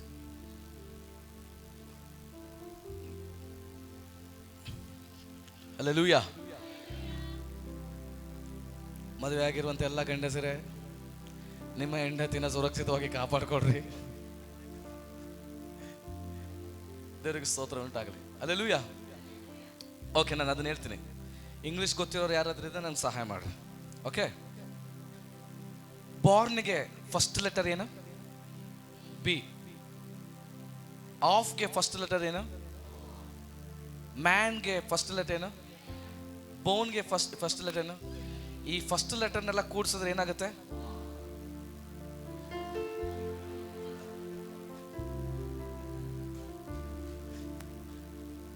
ದೇವರಿಗೆ ಸ್ತೋತ್ರ ಉಂಟಾಗಲಿ. ಹಲ್ಲೆಲೂಯಾ. ಮದುವೆ ಆಗಿರುವಂತ ಹೆಂಡತಿ ಯಾರು? ನಾನು ಹೇಳ್ತಾರಪ್ಪ, ವಾಕ್ಯ ಹೇಳ್ತಾ ಇರೋದು. ದೇವರಿಗೆ ಸ್ತೋತ್ರ. ಹೆಂಡತಿ ಒಂಥರ ಟೈಮ್ ಬಾಂಬ್ ಇದ್ದಂಗೆ, ಯಾವಾಗ ಬ್ಲಾಸ್ಟ್ ಆಗ್ತಾರೆ ಅಂತ ಗೊತ್ತಿಲ್ಲ. ಅವರ ಬ್ಲಾಸ್ಟ್ ಆಗುವಂಥ ಕೀ ನಿಮ್ಮ ಕೈಲೇ ದೇವ್ರು ಕೊಟ್ಟಿದ್ದಾರೆ. ಸೇಫ್ ಆಗಿ ಯೂಸ್ ಮಾಡೋದು, ಹೆಂಗ್ ಬೇಕಂಗೆ ಯೂಸ್ ಮಾಡಿ ಬ್ಲಾಸ್ಟ್ ಮಾಡಿಸೋದು ನಿಮ್ಮ ಕೈಲೇ ಬಿಟ್ಟಿರೋದು. ಹಲ್ಲೆಲೂಯಾ. ಗ್ರೇಸ್ ಕಾಫ್ಸಲ್ಲಿ ಇರುವಂಥ ಎಲ್ಲ ಸಹೋದರಿ, ಮದುವೆ ಆಗಿರುವಂಥ ಸಹೋದರಿ, ಅವ್ರು ತುಂಬ ಒಳ್ಳೆಯವರು. ನಾನು ನಮ್ಮ ಮೈಸೂರಲ್ಲಿರುವಂಥ ಸಭೆ ಕುರಿತು ಮಾತಾಡ್ತಾ ಇದ್ದೀನಿ. ಒಂದು ದಿನ ಒಂದು ಕತೆ ನೆನಪಾಯ್ತು ನನಗೆ. ದೇವ್ರಿಗೆ ಸ್ತೋತ್ರ. ಒಬ್ಬರು ಸೇವಕರು ಹೇಳಿದಂಥ ಕತೆ. ಒಂದು ದಿನ ಸುಮ್ಮನೆ ಗಂಡ ಹೆಂಡತಿ ಇಬ್ಬರು ಪಾರ್ಕಲ್ಲಿ ವಾಕ್ ಮಾಡ್ತಾ ಇರ್ತಾರೆ. ಪಾರ್ಕಲ್ಲಿ ವಾಕ್ ಮಾಡ್ತಿರುವಂಥ ಅವರು ಹೆಂಡತಿ ಹೇಳ್ತಾಳೆ, ಒಂದು ಕತ್ತೆನ ತೋರಿಸ್ಬಿಟ್ಟು, ರೀ ನೋಡ್ರಿ ನಿಮ್ಮ ಸಂಬಂಧಿಕರು ಬಂದಿದ್ದಾರೆ. ಸೀದಾ ಗಂಡ ಹೋಗ್ಬಿಟ್ಟು, ಏನ್ ಮಾವ ಚೆನ್ನಾಗಿದ್ದೀರಾ? ಅಲ್ಲಿಂದ ಸ್ಟಾರ್ಟ್ ಆಯ್ತು ನೋಡ್ರಿ ಜಗಳ. ಮನೆಗೆ ಹೋಗಿ, ನೀನ್ ನಮ್ಮ ಅಪ್ಪನ ಕತ್ತೆ ಅಂದ, ಮತ್ ನೀನ್ ಯಾರ ಕತ್ತೆ ಅಂದೆ. ಸ್ಟಾರ್ಟ್ ಆಯ್ತು ಜಗಳ. ಕೆಲವೊಂದು ಟೈಮಲ್ಲಿ ಮನೆಯಲ್ಲಿ ಎಷ್ಟರ ಮಟ್ಟಿಗೆ ಸಹೋದರಿಯರು ಕಿರ್ಚ್ತಾರೆ ಅಂದ್ರೆ, ದೇವ್ರ ಸ್ತೋತ್ರ. ರೋಡಲ್ಲಿ ನಡ್ಕೊಂಡು ಹೋಗುವಂತ ಪಕ್ಕದ ರೋಡಲ್ಲಿ ಇರುವಂತ ಪಾಸ್ಟ್ ಗೊತ್ತಾಗ್ಬೇಕು ಇವ್ರ ಮನೇಲಿ ಜಗಳ ಆಗ್ತದೆ ಅಂತ. ಸಭೆಯಲ್ಲಿ ಬಂದು ಅಲ್ಲೇಲೂಯಾ ಹೇಳಿದ್ರೆ, ಅಲ್ಲೇಲೂಯಾ ಜೋರಾಗಿ ಹೇಳ್ರಿ, ಅಲ್ಲೇಲೂಯಾ. ಆದ್ರೆ ಮನೇಲಿ ಗಂಡನ ವಿರುದ್ಧವಾಗಿ ಅಬ್ಬಬ್ಬಬ್ಬ, ದೇವ್ರ ಸ್ತೋತ್ರ. ನಗಾಡ್ತಿರುವಂತ ಗಂಡಸ ನೀವೇನ್ ಕಮ್ಮಿ ಅಲ್ಲ. ಆಮೇನ್. Praise the Lord. ಹಾಗಾದ್ರೆ ಒಂದು ವಿಚಾರ ನೆನೆಸ್ಕೋಬೇಕು. ಇದು ಯಾಕೆ ನಾನು ಈ ಮಾತು ಹೇಳ್ತಾ ಇದ್ದೀನಿ ಅಂದ್ರೆ, ದೇವರಿಗೆ ಸ್ತೋತ್ರ. ಓಕೆ, ಒಂದೇ ಒಂದು ವರ್ಡಿಂದ ಎಲ್ಲೆಲ್ಲ ಹೋಯ್ತಲ್ಲ, ದೇವರಿಗೆ ಸ್ತೋತ್ರ. ಆ ವಾಕ್ಯವನ್ನು ತೆಗೆದು ಕೊನೆಯದಾಗಿ ಇನ್ನೊಂದ್ಸತ ಓದ್ಬಿಡ್ರಿ. ನಾನು ಬೇಕಾಗಿ ನನ್ನ ಸೇವಕರಿಗೆ ಬಿಟ್ಕೊಡ್ತೀನಿ.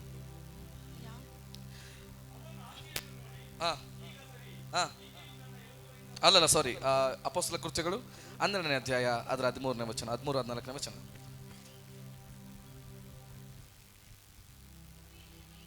ಕದವನ್ನು ತಟ್ಟಲು ರೋದೆ ಎಂಬ ಚಾಕರಿಯವಳು ನೋಡುವುದಕ್ಕೆ ಬಂದಳು.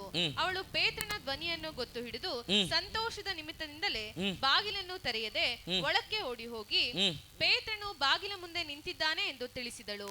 ಅವರು ಅವಳಿಗೆ, ನಿನಗೆ ಹುಚ್ಚು ಹಿಡಿದಿದೆ ಎಂದು ಹೇಳಿದರು. ಆದರೆ ಅವಳು ತಾನು ಹೇಳಿದಂತೆಯೇ ಅದೇ ಎಂದು ದೃಢವಾಗಿ ಹೇಳುತ್ತಾ ಇರಲು, ಅವನ ದೂತನಾಗಿರಬೇಕು ಅಂದರು. ಹಲ್ಲೆಲೂಯಾ. ಇವ್ರು ಯಾರು ಗೊತ್ತಾ ಈ ಉತ್ತರ ಕೊಡ್ತಿರೋರು? ಪೇತ್ರ ಬರ್ಲಿ ದೇವರೇ, ಸೆರೆಮನೆಯಿಂದ ಪೇತ್ರ ಬರ್ಲಿ ಅಂತ ಕಣ್ಣೀರ್ ಹಾಕೊಂಡು ಉಪವಾಸ ಹಾಕೊಂಡು ಪ್ರಾರ್ಥನೆ ಮಾಡ್ತಿರುವಂತ ಇವರು ಪೇತ್ರ ಮುಂದೆ ನಿಂತರೂ ಕೂಡ ಇವರು ಗುರ್ತಿಡಿತಾ ಇಲ್ಲ, ಇವ್ರು ನಂಬ್ತಾ ಇಲ್ಲ. ಹಲ್ಲೆಲೂಯಾ. ನೀವು ಪ್ರಾರ್ಥನೆ ಮಾಡ್ತಿರ್ತೀರಾ, ದೇವ್ರ ಸಮ್ಮುಖದಲ್ಲಿ ಕೂತು ಶಕ್ತ ಪ್ರಾರ್ಥನೆ ಮಾಡ್ತಿರ್ತೀರಾ, ಆದ್ರೆ ಆ ಪ್ರಾರ್ಥನೆ ಉತ್ತರ ನಿಮ್ಮ ಮುಂದೆ ಬಂದು ನಿಂತಾಗ ನೀವೇ ನಂಬಲ್ಲ. ಪಾಸ್ಟರ್ ಹೇಳ್ತಾ ಇರ್ತಾರೆ, ದೃಢವಾಗಿ ದೇವ್ರ ಕಾರ್ಯ ಮಾಡಿದಾರೆ, ಒಂದ್ಸಲ ಚೆಕ್ ಮಾಡಿ ನೋಡಮ್ಮ. ಇಲ್ಲ ಪಾಸ್ಟ್ರೇ, ಹಲ್ಲೆಲೂಯಾ.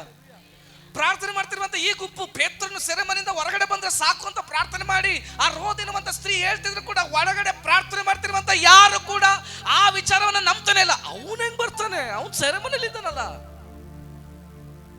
ಇವರ ಆಲೋಚನೆ ಏನು, ಇವ್ರನ್ನ ಪ್ರಾರ್ಥನೆ ಮಾಡ್ತಿರೋರ್ನ ಕರೆಸಿ, ಹೆರೋದ ನೋಡಪ್ಪ ನಾನು ಹಿಡ್ದಿದ್ದು ತಪ್ಪಾಯ್ತು, ಕರ್ಕೊಂಡು ಹೋಗುವಂತ ಬಿಟ್ಟು ಕಳ್ಸಿದ್ರೆ ಮಾತ್ರ ಅದ್ಭುತ.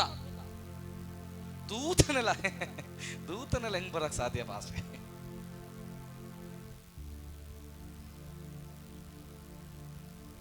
ಒಂದು ಕಣ್ಣು ಅದು ಕಂಡದಿಲ್ಲ, ಕಿವಿಗಳು ಅದು ಕೇಳಲಿಲ್ಲ, ಹೃದಯದಿ ಊಹಿಸಲಿಲ್ಲ. ನನ್ನ ಕಣ್ಣು ಅದು ಕಂಡದಿಲ್ಲ, ಕಿವಿಗಳು ಅದು ಕೇಳಿದ್ದಿಲ್ಲ, ಹೃದಯದಿ ಊಹಿಸಲಿಲ್ಲ. ನೀ ನನಗಾಗಿಟ್ಟಿದ್ದನು, ನೀ ನನಗಾಗಿ ಮಾಡಿದ್ದನ್ನು, ನೀ ನನಗಾಗಿಟ್ಟಿದ್ದನ್ನು, ನೀ ನನಗಾಗಿ ಮಾಡಿದ್ದನ್ನು. ನನ್ನ ಕಣ್ಗಳು ಅದು ಕಂಡದಿಲ್ಲ, ಕಿವಿಗಳು ಅದು ಕೇಳಲಿಲ್ಲ, ಹೃದಯದಿ ಊಹಿಸಲಿಲ್ಲ. ನನ್ನ ಕಣ್ಗಳು ಅದು ಕಂಡದಿಲ್ಲ, ಕಿವಿಗಳು ಅದು ಕೇಳಲಿಲ್ಲ, ಹೃದಯದಿ ಊಹಿಸಲಿಲ್ಲ. Hallelujah, hallelujah, hallelujah, hallelujah. ಓಹೋ ಹಾಲೆಲೂಯಾ, ಎಲ್ಲರೂ ಹಾಲೆಲೂಯಾ, ಹಾಲೆಲೂಯಾ, ಹಾಲೆಲೂಯಾ. ಓಹೋ hallelujah, hallelujah, hallelujah, hallelujah. Amen. ಇವತ್ತು ನಿನ್ನ ಮುಂದೆ ದೇವರೇನಾದ್ರೂ ಒಂದು ಅದ್ಭುತ ಇಟ್ಟಿದ್ರೆ ಅದನ್ನ ಕಾಣುವಂತ ರೀತಿಯಲ್ಲಿ ನಿನ್ನ ಕಣ್ಣುಗಳು ತೆರೆಯಲ್ಪಡಲಿ, ನಿನ್ನ ಕಿವಿಗಳು ತೆರೆಯಲ್ಪಡಲಿ. ಇವತ್ತೊಂದು ಮಾತು ನಾನು ಪ್ರಾಫಿಟಿಕಲ್ ಆಗಿ ಹೇಳ್ತೇನೆ, ನೀನು ಏನು ಪ್ರಾರ್ಥನೆ ಮಾಡ್ತಿದ್ದೋ ಅದು ನಿನ್ನ ಕಣ್ಣು ಮುಂದೆ ನಿಲ್ತದೆ. ಮೊದಲನೇದಾಗಿ ನಿನ್ನ ಮುಂದೆ ಆ ಪ್ರಾರ್ಥನೆಗಿರುವಂಥ ತಡೆಗಳನ್ನು ದೇವರು ಹೊಡಿತಾನೆ. ಎರಡನೇದಾಗಿ ಆ ಪ್ರಾರ್ಥನೆ ಉತ್ತರವನ್ನು ನಿನ್ನ ಕಣ್ಣು ಮುಂದೆ ದೂತರು ಬಂದು ನಿಲ್ಲಿಸ್ತಾನೆ. ಏನ್ ಪ್ರಾರ್ಥನೆ ಮಾಡ್ತಿದ್ಯೋ ಇದಕ್ಕೆ ಮಾತ್ರ ದೇವರು ಮಾತ್ರ ಗೊತ್ತು. ಆದ್ರೆ ನನ್ನ ಆತ್ಮದಲ್ಲಿ ಪ್ರವಾದಿಸಿ ಹೇಳ್ತಾನೆ, ಈ ದಿನದಿಂದಲೇ ಅದು ನಿನ್ನ ಕಣ್ಣು ಮುಂದೆ ಬಂದು ನಿಲ್ತದೆ, ಖಂಡಿತವಾಗಿ ನಿನ್ನ ಮುಂದೆ ಬಂದು ನಿಲ್ತದೆ. ಹಲ್ಲೆಲೂಯಾ. ಎಷ್ಟು ಜನ ನಂಬ್ತೀರಾ ಇದನ್ನ? ಹಾಗಾದ್ರೆ ನಾವೆಲ್ಲರೂ ಎದ್ದು ನಿಂತ್ಕೊಳ್ಳೋಣ. ಈ ಸಮಯದಲ್ಲಿ ಎಲ್ಲರೂ ಎದ್ದು ನಿಂತ್ಕೊಳ್ಳೋಣ.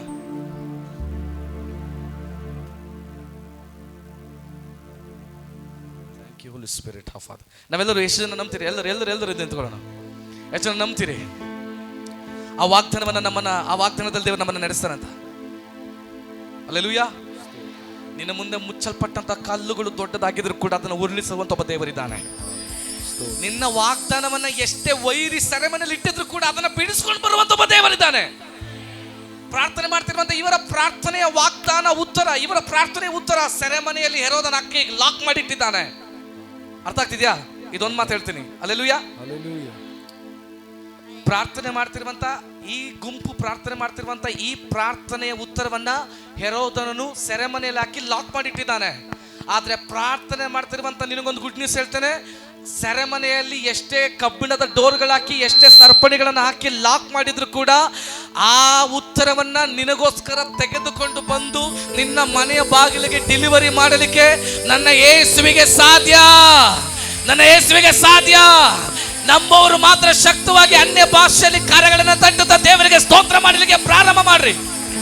ಓ ರಾಮ ರಾಮ ಶಂತಲ. ಒಂದೆರಡು ನಿಮಿಷಗಳ ಕಾಲ ನಾನ್ ಸ್ಟಾಪ್ ಆಗಿ, ಒಂದೆರಡು ನಿಮಿಷಗಳ ಕಾಲ ನಾನ್ ಸ್ಟಾಪ್ ಆಗಿ ದೇವರಿಗೆ ಸ್ತೋತ್ರ ಮಾಡಲಿಕ್ಕೆ ಪ್ರಾರಂಭ ಮಾಡ್ರಿ. ದೇವರಿಗೆ ಸ್ತೋತ್ರ ಮಾಡಲಿಕ್ಕೆ ಪ್ರಾರಂಭ ಮಾಡ್ರಿ. ಓ ರಾಮ್ ಶಾಖಾತ ಲ ರಾಮ ಶಾಖಾತು ಲ ರಗಡ ವೈಡಲ್ ಪ್ರೌದಗಡ. ನಿನ್ನ ಉತ್ತರ ನಿನ್ನ ಮುಂದೆ ಬಂದು ನಿಲ್ತದೆ. ಸರಿಯಾದ ಸಮಯಕ್ಕೆ ನಿನ್ನ ಉತ್ತರ ಡೆಲಿವರಿ ಆಗ್ತದೆ. ನೀನು ಏನ್ ಪ್ರಾರ್ಥನೆ ಮಾಡ್ತಿದ್ದೆ ನನಗೆ ಗೊತ್ತಿಲ್ಲ, ಆದ್ರೆ ಆ ಪ್ರಾರ್ಥನೆ ನೆರವೇರುವಂತ ಸಮಯ ಇದೇ ದಿವಸ ಮೊದಲುಗೊಂಡು ಈ ಪುನರುತ್ಥಾನದ ಶಕ್ತಿಯಲ್ಲಿ ದೇವರು ನಿನ್ನನ್ನು ಆಶೀರ್ವಾದ ಮಾಡಲಿಕ್ಕೆ ಹೋಗ್ತಾ ಇದ್ದಾರೆ. ಆ ಪುನರುತ್ಥಾನದ ಶಕ್ತಿ ನಿನ್ನಲ್ಲಿ ಇರೋದಾದ್ರೆ, ಆ ಪುನರುತ್ಥಾನದ ಮಹಿಮೆ ನಿನ್ನಲ್ಲಿ ಇರೋದಾದ್ರೆ ಒಂದ್ಕೋ. ಸರಿಯಾದ ಸಮಯಕ್ಕೆ ಏನ್ ಡೆಲಿವರಿ ಆಗ್ಬೇಕು ಅದು ಡೆಲಿವರಿ ಆಗ್ತದೆ. ಅದು ಡೆಲಿವರಿ ಆಗ್ತದೆ. ಶಕ್ತವಾಗಿ ಹೊಂದ್ಕೋ. ಆ ಪುನರುತ್ಥಾನದ ಮಹಿಮೆ ನಿನ್ನಲ್ಲಿ ಪ್ರಕಟಗೊಳ್ಳಲಿ. ಬಾಡಿದ ಪ್ರತಿ ಬಾಳನು ಮರಳಿ ಚಿಗುರಿಸುವಾತನೇ, ನನ್ನ ದೇವರಿಗೆಲ್ಲವೂ ಸಾಧ್ಯವೇ.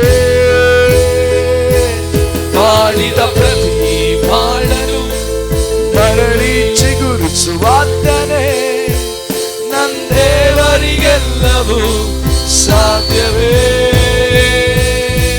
ನಿನ್ನ ಶಾಶ್ವತ ಪ್ರೀತಿಯ ನಾನು ಮರೆಯಲಾರೆನಯ್ಯ, ಎಷ್ಟು ಯುಗಗಳು ಕಳೆದರೂ ಬದಲಾಗದು. ಬಾಡಿದ ಪ್ರತಿ ಬಾಳನು ಮರಳಿ ಚಿಗುರಿಸುವಾತನೇ, ನನ್ನ ದೇವರಿಗೆಲ್ಲವೂ ಸಾಧ್ಯವೇ.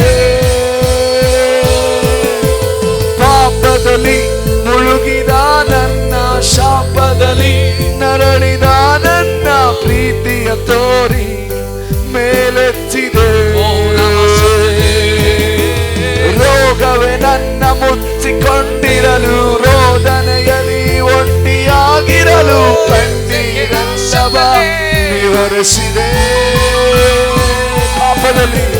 ಪಾಪದಲ್ಲಿ ಮುಳುಗಿದ ನನ್ನ ಶಾಪದಲ್ಲಿ ನರಳಿದ ನನ್ನ ಪ್ರೀತಿಯ ತೋರಿ ಮೇಲೆತ್ತಿದೆ. ರೋಗವೇ ನನ್ನ ಮುಚ್ಚಿಕೊಂಡಿರಲು, ರೋದನೆಯಲ್ಲಿ ಒಂಟಿಯಾಗಿರಲು ಕಣ್ಣೀರ ಶವ ವಿವರಿಸಿದೆ. ನಿನ್ನ ಶಾಶ್ವತ ಪ್ರೀತಿಯ ನಾನು ಮರೆಯಲಾರೆನಯ್ಯ, ಎಷ್ಟು ಯುಗಗಳು ಕಳೆದರೂ ಬದಲಾಗದು. ಮಾಡಿದ ಪ್ರತಿ ಬಾಳನು ಮರಳಿ ಚಿಗುರಿಸುವಾತನೇ, ನನ್ನ ದೇವರಿಗೆಲ್ಲವೂ ಸಾಧ್ಯವೇ. ಹಗಲಿನಲ್ಲಿ ಮೇಘ ಸ್ತಂಭವೇ, ರಾತ್ರಿಯಲ್ಲಿ ಅಗ್ನಿ ಸ್ತಂಭದ ದಿನವೆಲ್ಲವೂ ರೆಕ್ಕೆಯಿಂದ ಹೊದಿಸಿರುವೆ. ಸ್ನೇಹಿತರೆ ನನ್ನ ಕೈ ಬಿಟ್ಟರು, ಬಂಧುಗಳೇ ಭಾರವೆಂದು ನೆನೆದರು ನನಗಾಗಿ ಬಲಿಯಾದೆಯೇ. ಹಗಲಿನಲ್ಲಿ ಮೇಘ ಸ್ತಂಭವೇ, ರಾತ್ರಿಯಲ್ಲಿ ಅಗ್ನಿ ಸ್ತಂಭದ ದಿನವೆಲ್ಲವೂ ರೆಕ್ಕೆಯಿಂದ ಬಿಡಿಸಿರುವೆ. ಸ್ನೇಹಿತರೆ ನನ್ನ ಕೈ ಬಿಟ್ಟರು, ಬಂಧುಗಳೇ ಭಾರವೆಂದು ನೆನೆದರು ನನಗಾಗಿ ಬಲಿಯಾದೆಯೇ. ಶಾಶ್ವತ ಪ್ರೀತಿಯ ನಾನು ಮರೆಯಲಾರೆನಯ್ಯ, ಎಷ್ಟು ನನ್ನ ಸಂಜೆ ಬದಲಾಗದು. ಮಾಡಿದ ಪ್ರತಿ ಬಾಳನು ಮರಳಿ ಚಿಗುರಿಸುವಾತನೇ, ನನ್ನ ದೇವರಿಗೆಲ್ಲವೂ ಸಾಧ್ಯವೇ. ಸಾಧ್ಯವೇ ಸಾಧ್ಯವೇ ಸಾಧ್ಯವೇ, ನನ್ನ ಪ್ರಿಯನಿಗೆ ಸಮಸ್ತವು ಸಾಧ್ಯವೇ. ಆ ಪರಲೋಕದ ಶಕ್ತಿ, ಸಾಧ್ಯವೇ. ಆ ಪುನರುತ್ಥಾನದ ಶಕ್ತಿ ಎಲ್ಲರ ಮೇಲೆ ಇರುತ್ತದೆ. ದೇವರಿಗೆಲ್ಲವೂ ಸಾಧ್ಯವೇ.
ಮರಳಿ ಚಿಗುರಿಸುವಾತನೇ ನನ್ನ ದೇವರಿಗೆಲ್ಲವೂ ಸಾಧ್ಯವೇ.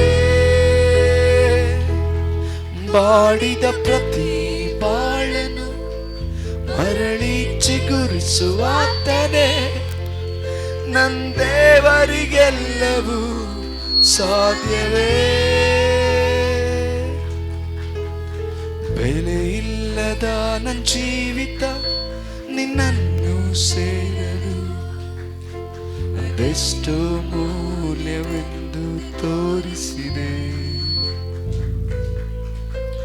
ಜೀವವೇ ಇಲ್ಲದ ನನ್ನಲ್ಲಿ ನಿನ್ನ ಜೀವವ ತುಂಬಲು ಜೀವವನ್ನೇ ತರೆಗೆ ಸುರಿಸಿರುವೆ. ಬೆಲೆ ಇಲ್ಲದ ನನ್ನ ಜೀವಿತ ನಿನ್ನನ್ನು ಸೇರಲು ಅದೆಷ್ಟು ಮೂಲ್ಯವೆಂದು ತೋರಿಸಿದೆ.